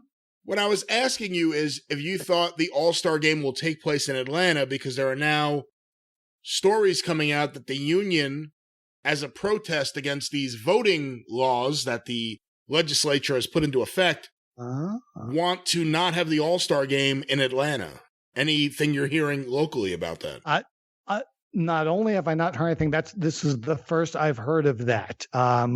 That's a good stance to take. I know there's been a lot of activism here in Georgia, calling out corporations that are headquartered in Atlanta or in Georgia that have not spoken up strongly. I know more recently there's been a boycott Delta movement going because an email circulated where they sort of both sides did and seemed okay with the legislation that the state passed. So that would be interesting to see, because I mean, we just had the NBA All-Star Game here. And it would have been really cool to get two sports having their All-Star games in the same city in the same calendar year, but who knows? Do you think it will be a unifying force for the citizens of Georgia and specifically Atlanta, despite all of these issues and the big divide, knowing that Cody and Brandy will be filming their reality show locally? And it's good that I read that they've been taking acting classes to prepare for their reality show. They're executive producers of their own reality show. Here's what I think. I think I've been pretty clear on my political leanings. I'm pretty far on the left. I think what happened with the Senate runoff was proof of what happens when, Republicans try and, overreach. And I think this has the potential of backfiring against them significantly. I think they pissed off a lot of people late last year. And they just. Are you talking about Cody and Brandy? Who are you talking about? No. I know. My God, no. I love Cody. Oh, I might take jabs at AEW and half their roster, but I have a ton of respect for Mr. Rhodes. Absolutely hell of a guy. So obviously, based on what you just said, you're trying to get a job with AEW, aren't you? No, I'm retired. Okay. Yeah. Speaking of boycotts, I heard that they're trying to organize, along with Delta, a boycott of Coca-Cola. So I know people that work for Coke in Georgia, and this is apparently a very true thing. If they are caught in the wild with a Pepsi beverage, this is grounds for termination. Caught in the wild with a Pepsi beverage. I don't know how else to phrase it, but if they're out in the open, shall we say, drinking a Pepsi product prominently, labeled and displayed, that they might be risking their job. So that is Bill Watts the CEO of Coke now? Wow. So like on Facebook, someone posts a picture of a party they're at, and there's a Pepsi bottle on the table next to them. That could be that potentially could risk their job if they're an employee of Coca-Cola. Well, of course, not just Georgia in general. Of course, not just Georgia's in general. What were you going to say, Dan? If they're a Coca-Cola employee and they're at a party and they get caught drinking a Pepsi Cola Peach flavored drink, they should actually be executed on the spot. Whether they work for Coke or not. They work for Coke. They're talking about crimes against nature. Pepsi Cola Peep. I don't even know what that is. Yeah. What is that? Yeah, Pepsi has come out with a limited edition Peeps, like the marshmallow Peeps. Ew, really? Flavor. Oh, God. Yeah. Yeah, along with Pepsi just came out with Pepsi Mango. Oh, what? I've never been so disgusted with a cola company before since RC Cola when I was a kid. Yeah. the refreshing taste of diabetes in a can. That's what we're talking about at that point. Yeah, I'm waiting for the Pepsi castor oil variety. Man, that sounds awful. But hey, Al, let me ask you this. Being in Atlanta, are things starting up yet for the local indie scene? Or what do you think like the next 6 months to a year are going to be like as the pandemic doesn't completely go away, but people get vaccinated and things maybe get a little bit more under control? What's going on locally with wrestling? There have been a fair amount of shows being held, some with very strict social distancing and seating requirements, some with half-assed, vague intentions to socially distance and strongly encourage masks, and some that don't give a shit whatsoever. And I think over the next few months, Georgia just announced all ages are available for the vaccine. I actually have scheduled an appointment to get my first dose of the microchipped vaccine in a couple of weeks. So I think slowly but surely groups will start to run again, and to based on who the promoter is, to varying degrees of safety and a sort of slower rolling out process for some, and a whatever, we're all clear now for others. Okay, well, we'll see what happens. I think up here it's still not all ages. Up here it's still, I'm on a list. I'm waiting for my vaccine. Dan just got his. Lou, what's your status? I got the first dose about a week and a half ago. My next one is upcoming, the second one in about 10 days. I want that Johnson & Johnson one shot. Are you sure, though? These are the same people that produced poisonous baby powder several years ago. I know the guy. I know the guy that sued them for that, so I figured if anything goes wrong, I'm set. Stephen Pinu. Yeah. I know exactly what to do. Hey, Al, on the most recent episode of Charting the Territories, of course, available at chartingthepodcast.com or wherever you find your favorite podcast. What do you talk about with Sonny Roughhouse Fargo? Jim Cornette was curious when I plugged it on the show. I mean, we talked about basically the same talking points of Roughhouse's career. And as a matter of fact, we linked to the YouTube video of Jim talking about Roughhouse, basically the double life that he led and how, on a limited basis, he may have been the man who popped a house more than anybody. If you look at, the week before, Roughhouse to the week of Roughhouse, he truly might have been the best short-term regional draw in wrestling history in that, his name on the card. And that's because he was only there for a couple of weeks at most, whereas anyone else brought in to pop a house is usually, coming in as a regular or for a longer program. But, we just talked about how he also didn't like to be photographed a lot when he was working as a referee, just in case the magazines, got out in the Goulas territory and fans might make him figure out who he was. So we didn't really dive too deeply. We just touched on the main points. And that's the challenge when we talk about these wrestlers is we want to find people obscure enough that people don't know a lot about them, but well-known enough that they know their name. So it's what I call the Swamp Thing rule. Because Swamp Thing was a movie in the 80s that everybody heard of, but nobody ever actually saw. So the idea is to come up with names that everyone's familiar with, but might not know some details. For example, one of the wrestlers we talked about was Dennis Stamp. Of course, everyone knows some, his Beyond the Mat appearances, but they might not know more about his backstory and how he was actually a policeman for LaBelle at one point. And at one point when he worked in Las Vegas as an exterminator, he said he would often be working in people's homes and be able to see himself on TV if they were watching wrestling at the time. Al, I want to thank you because I was listening to the show the other day, and having seen Dennis Stamp out here in like 74, 75, I always felt that everybody, he's just become a joke. He becomes a punchline because of the movie. But he really was a really kind of a decent worker. He never was much more than mid card here. He held the TV championship. He did do some main events. I held the tag titles with a bunch of guys, but he worked on a regular basis. He was interesting to watch. I saw him work main events with John Tolis. I saw him against Bobby Shane. I saw him against a bunch of Mighty Zulu. He got a match out of that stiff, and that's not the easiest thing in the world to do. And he was always really good. And I always felt that what we saw in the documentary was the same thing that 1,000 guys have done from time to time about complaining, especially the old school guys, about not being on the card or wanting to be on the card or trying to get onto the card. And I've always hated whenever somebody brings up Dennis Stamp's name, they just make fun of him. And he really was a decent worker.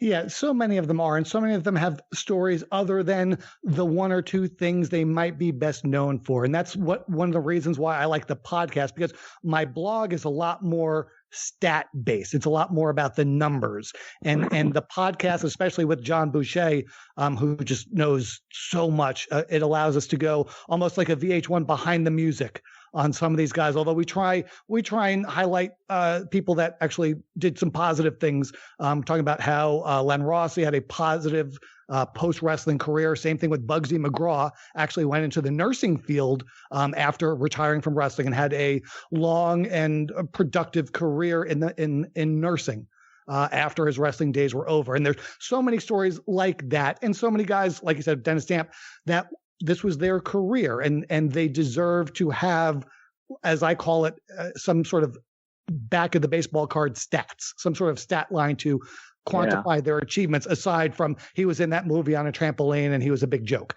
No, he was a lot more than that. He had runs in Amarillo. He had runs for McGurk. He had the run for LaBelle. And these are the types of things that need to be, for lack of a better term, charted.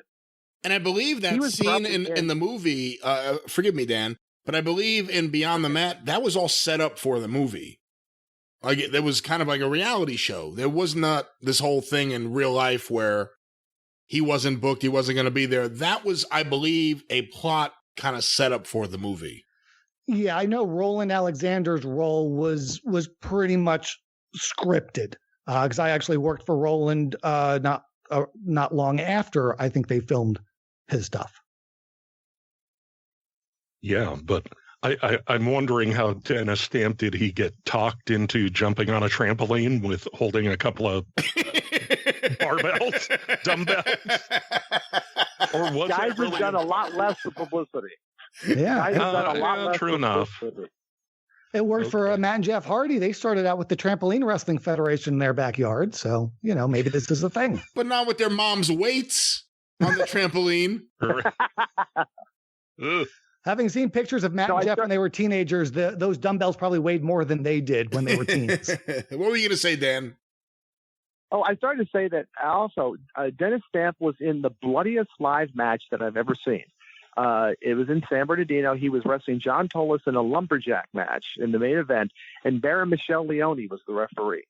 And I couldn't figure out why the Baron was refereeing in a white turtleneck, light blue pants, and a pair of white shoes. I mean, it kind of seemed like a strange referee's outfit or whatever. And then at the end of the match, which Stamp won, Greg Valentine jumped in, and he and Tolis just made Stamp into a bloody mess from head to toe. And the reason that he was wearing those clothes was so that he could grab and cradle Dennis Stamp and have blood all over him from head to toe on Leone. So that way it looked like it was real. It's one of those things they do from time to time to make sure they get the most out of their buck that way. But yeah, that was probably the bloodiest match I've ever seen. Wow. Well, you killed the room. Congratulations. Well, I'm sorry about that. No, that's all right. Yeah, whenever you see someone wearing white, you figure they're going to bleed. Yeah, I'm trying to think of the bloodiest match I ever saw. Yeah. Bloodiest match I ever saw live is probably Heavenly Bodies versus Thrill Seekers when Jericho hit his gusher in 94. That's probably the bloodiest one I ever saw live. Mine might have been the Taipei Death match. In ECW. In 95. Yeah.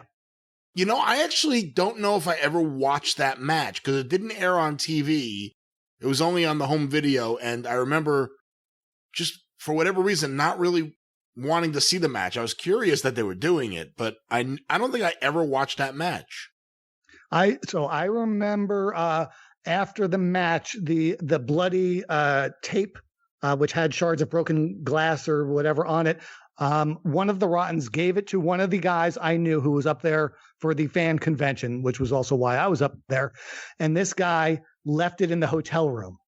Can you imagine the housekeeper cleaning the room and finding a bunch of white athletic tape with perhaps shards of broken glass on it covered in blood? And what her reaction or his reaction must have been. You know what? If it was the Travel Lodge, I'm sure they were used to it. I'm sure they were very used to it. Good point. What a dirty I worked on a show. Was. I worked on a show one time where the veteran cut the younger guy and went a little too deep, and it just became a gusher. And the people that were running the facility we were in freaked out, and they said, "Call 911." So I grabbed the phone, and I called 911, and I said, "My name's Dan Farron. I'm at a wrestling match, and someone has been busted open, and they're bleeding all over the place." And the operator said to me, "Did they cut themselves?" And I thought, of all the operators I had to get, I got a smart operator. And I said, "I have no idea. I don't know. You better get here soon." That's all. And hung up the phone at that point. But it was so funny. Yeah, did he cut himself? I didn't know what to say at that point. Yeah. I thought the story was going in another direction. I thought they were going to ask you to call 911, and next thing you know, Big Al comes running out. Well, I'll give you credit. You protected the business on 911. That's very important. That is. It definitely is. What's going on in Southern California with the indie scene, Dan? Not a whole heck of a lot right now. I mean, let's see. Everybody here, they're opening up the state for 16 and over for vaccinations come May 1st. I'm sure that some of the more sleazy local promoters are going to probably try to figure out a way to start running shows soon. I mean, they're opening up comedy clubs in some places and things like that for inside stuff in a few weeks, it looks like. So I imagine that the guys will be jumping on it right away with things like COVID death matches and a loser gets injected or something like that, before it's over with. The only shows that I've seen around in the area, they are still doing some of those drive-in shows. There's a group called Mexican Extreme Wrestling that is doing a show up in Ventura next week in a drive-in. Where you pull your cars in, which I still think is the funniest thing. I was watching those ones from Mexico, where you can't really applaud, so everybody just starts blowing their horns and flicking their lights. But I haven't heard anything from any of the local guys about starting shows up soon. But I'm sure there'll be some of these kind of quiet, especially with the lucha scene, because those are mostly neighborhood based. So I'm sure the stuff will be getting going. We'll be going really, really soon, and we'll be back to all the excitement that is indie wrestling in Southern California.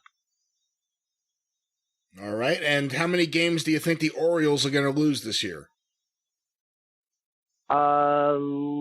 Let's see. How many games they're playing? About what? 125, 152. I predict 237. They'll find ways to drop 75 more games somewhere. As I say every year, the Orioles are the only team that are eliminated from playoff contention during spring break. That's how it works. Someday I will be rewarded for all my youthful days in the 1960s of watching Brooks Robinson and Boog Powell and Frank Robinson and all those different years and being at the World Series when they beat the Reds. But it's another rebuilding decade or two or 4 or 5. When you get a new owner, it'll change. Yeah, it probably will. Oh. Is Peter Angelo still the owner? Yeah. Okay. Yeah. That's the problem. Yeah. Oof. Al, it came up earlier. I think Lou was the one who brought it up, actually. Your plan to be in every stadium that's active before anyone else. Right. Talk about So that. obviously, yeah. So last year during the Star Wars, we mentioned that I had been planning to go to the new stadium for the Rangers on opening day, on their home opener. And in theory, be the first fan to set foot in that stadium on a game day that had been to every other active MLB stadium. Of course, COVID wiped that out, and they ended up, because they had the playoffs there, I think they had the last 2 rounds, they let some fans in. So there almost certainly has been someone in there that's been to every other stadium. So that dream is gone. I would still love to go to see a game there this season, just to say I've been to all the active ones, but I'm honestly in no hurry to do it right now. Even when I get vaccinated and all this and that, yeah, it'd be cool to do, but I don't have to do it as soon as possible. Do you think the next time a new stadium opens up for a team, you're going to feel the drive, the urge to once again go for this goal? Because you will have a second chance at that point to be the first person in every stadium. I could very well see myself. Yeah, I could very well see myself wanting to do it the next new one. But this one, since and granted, I guess I could technically still be the one, be the first one to be there for a regular season game. That's been all the others. But again, there are far more important things in the world going on that I, don't need this. But yeah, in a few years when they open up a new one, yeah, I will probably get the bug again and do it. And really the idea is to see if I can get free shit from the team for doing it. I don't think I'm going to go to any games this season. I don't think I'm going to risk it. I'm so close to the Braves Stadium that it would be, foolish to not think about it.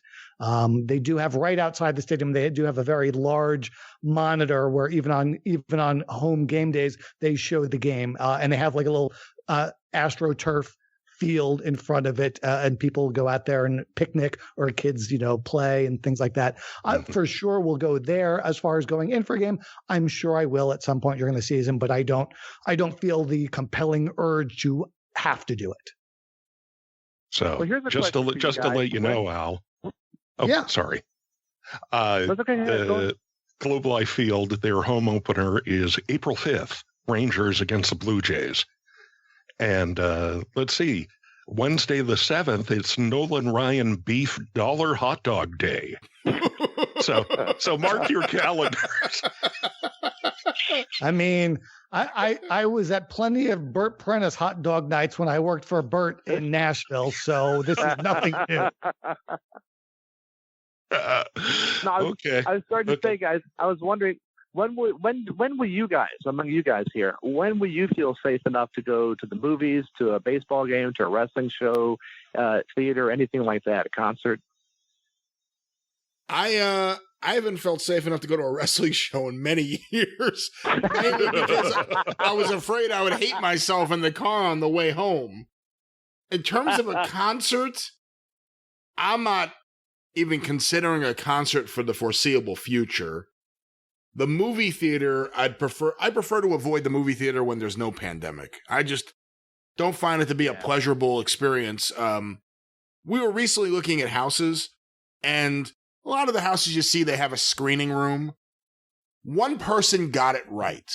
One person had a screening room where there wasn't movie theater seating. There were couches and really comfortable chairs and different angles, because these people get these screening rooms and they think, oh, let's make it like a movie theater. Because their movie theaters are so comfortable, we need to copy that in our fucking house. But I'm not a big movie theater fan, if you can't tell. Maybe if it was a grand theater instead of a generic AMC, I'd feel differently. Right. But with the Mets, I don't intend to go this season. Things could change if all of a sudden everyone's vaccinated and all of a sudden they announce that everything's safe, which isn't going to happen.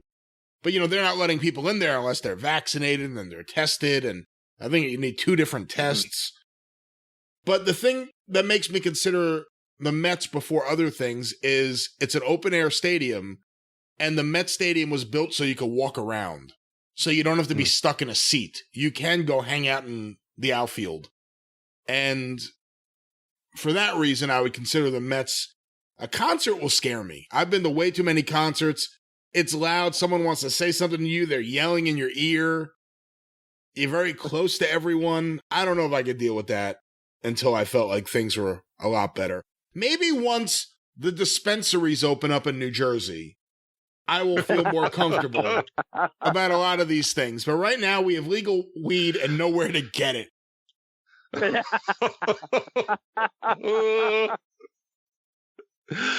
Well, ain't that something? To answer that question, I actually went to the movies in October. The AMC theater by me, they actually renovated it. They redid it a couple of years ago, and they installed much nicer seating, but also much less seats per theater. In every auditorium, it has 12 different screens.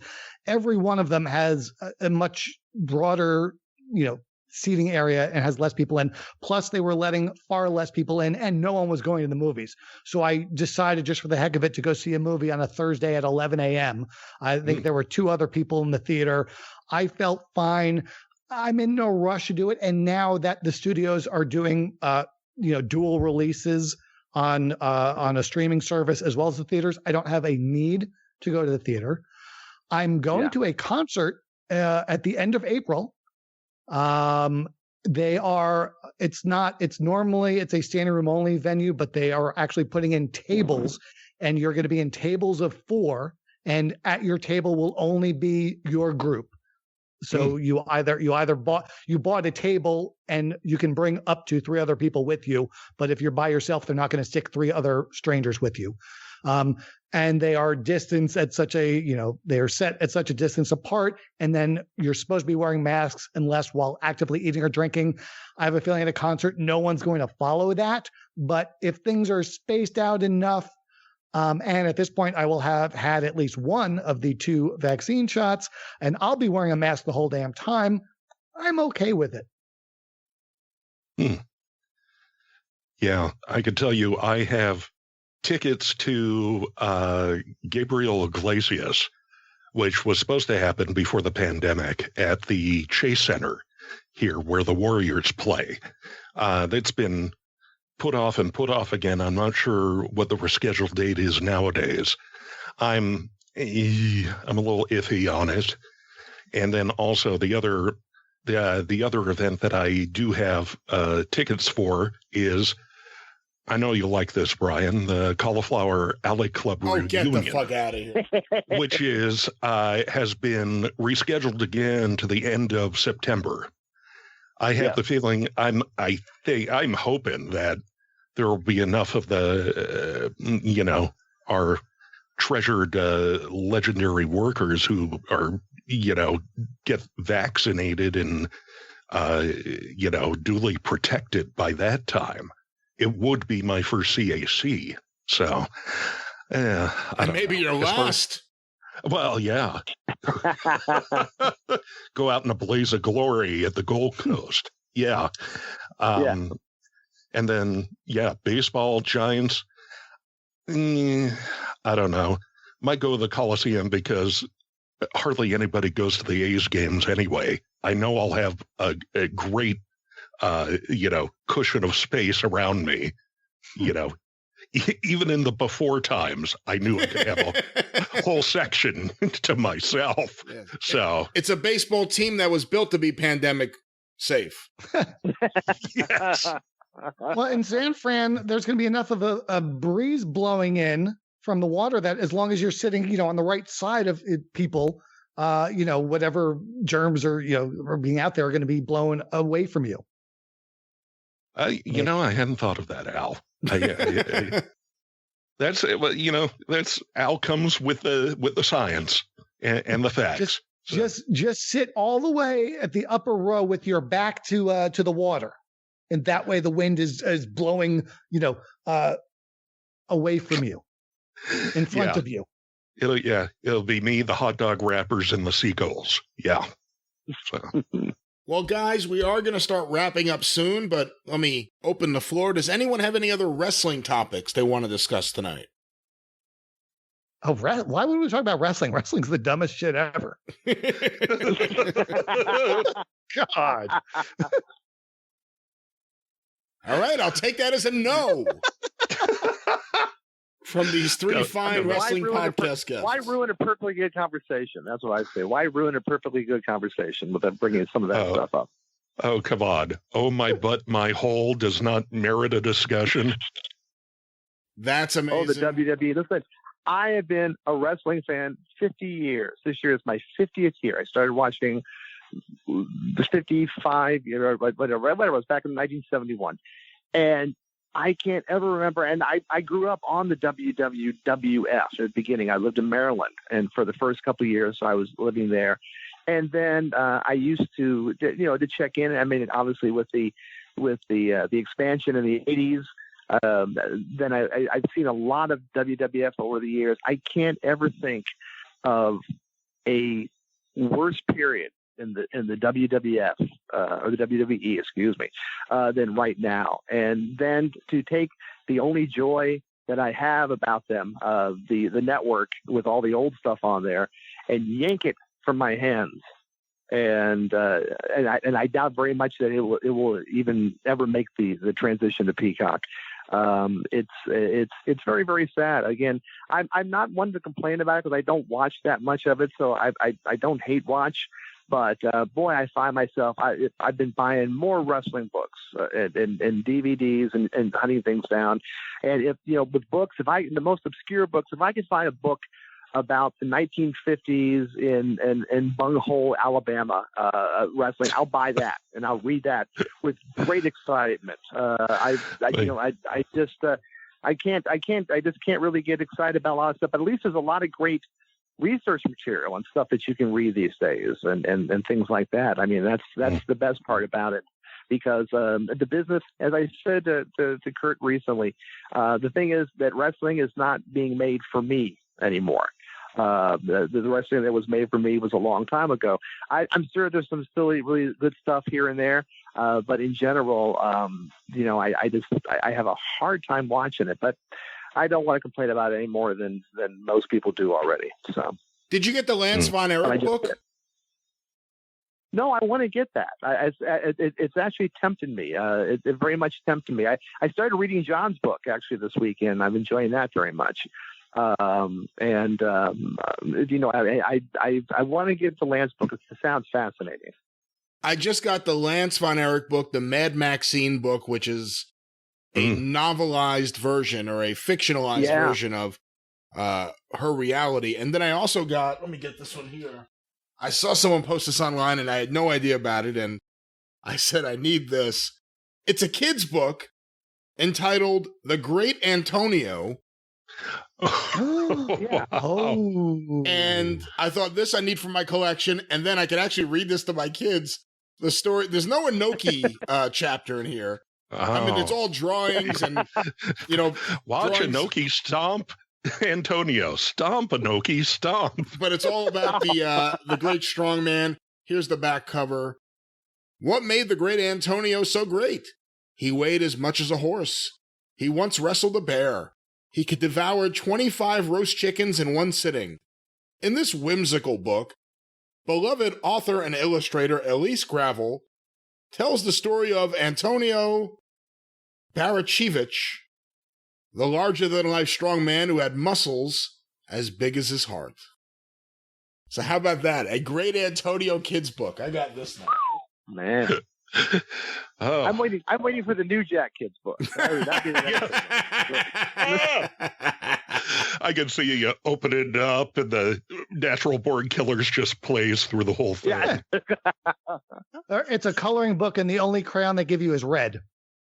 Yeah. Oh, man. And Just I draw have blood on everything. And I'm going to read this on the next 605, or at least parts of it. I have right here my classic copy of How to Defend Yourself in a Cowardly Manner, written and illustrated by Leaping Lanny Poffin. Lanny Poffin, yes. And boy, these illustrations. Oh, boy. Now, wait, is there an illustration of the thing he's allegedly famous for? Okay. No, thank God. Ooh. Wow. Yeah, is it better or worse than the illustration of the Jim Londo's Tijuana Bible? Well, I could read some of that. Hold on. Let me read a little bit here. This is from Chapter 3, Exploring Some Myths. I'll read it in the Lanny voice, to the best of my ability. A black man... Hold on, let me try this again. A black man does not have a harder head than a white man, and that kick him in the shins bit hurts for everyone. A man walked into a bar room and said, I could beat anybody in the world. A big guy gets up and says, you can't beat me. And with that, he exclaimed, besides you. Do you think you can win a fight if you kick in the genitals? Be careful not to pick on Ken and Barbie dolls because they have no genital. What is this? I once knew a girl who played with dolls, and when she got older, she was shocked. All right, well, this... Oh, boy. Wow. The unrhyming wit and wisdom of Lanny Poffo. 60 pages of this here. Does it have a breakdown of the chapter titles? How to defend yourself? This book is dedicated to the coward and the closet coward in each of us. It begins with, hello, coward. There's no chapter list. It's just, the chapters just start.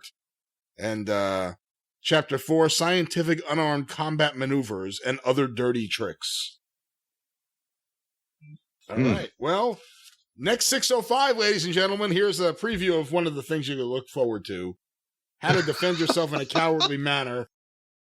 Scott Cornish does a better Lanny than me. I may have to have him read some of this. Maybe Rock will buy that book and turn it into a companion series for his series. You think? Young Lanny. Young Lanny. Ugh. There was a video in Mid-South Wrestling when he debuted. They played like the week before he debuted. I don't know who this was supposed to appeal to. At one point, it's just a kid standing on his shoulders. And then like they would go to him in between these clips and his quotes would be like, I fight for what's right. I fight for truth. I fight for good. Like, it's just, what is this? Who does this appeal to? And the answer was nobody. Nobody. The answer was Mid-South fans that like Paul Ellering, climbing on kids and doing pull-ups on pipes. Oh, that's... imagine if he had actually been healthy enough to make a comeback coming off all those bizarro videos they had with Paul Ellering for months at one point. Yeah. All right, well, guys, we're going to start wrapping up this segment of Star Wars. Has everyone predicted who they think will win the World Series? Dan, you haven't. No, I have not. I predict the Yankees. Of course you do. Al, who do you think will win the World Series? What do you mean, of course they do? I predict them to beat the Dodgers, actually. Yeah, I think when I first came on before fire broke out in the Atlanta suburbs, before Gone with the Wind Part 2 started filming, right? I predicted the Dodgers are going to do it again. And Lou? Just for the hell of it, the Tampa Bay Rays. All right. Well, of course, the correct answer, the New York Mets. But with that, we wrap up this section of Star Wars. I don't know how much longer the other segments will go. So this will either be, let me rephrase that. So this will either be the middle section of the show or the end of part 1. We really don't know yet. And either do you. Nobody knows. Nobody knows. But until next time, I want to thank Mike Sempervive, John McAdam, Lou Kippelman, Dan Farron, and of course, the fire starter himself, Al Getz, who knows how to make an entrance here on this show. We'll be back with more Star Wars, but until then, let's go Mets!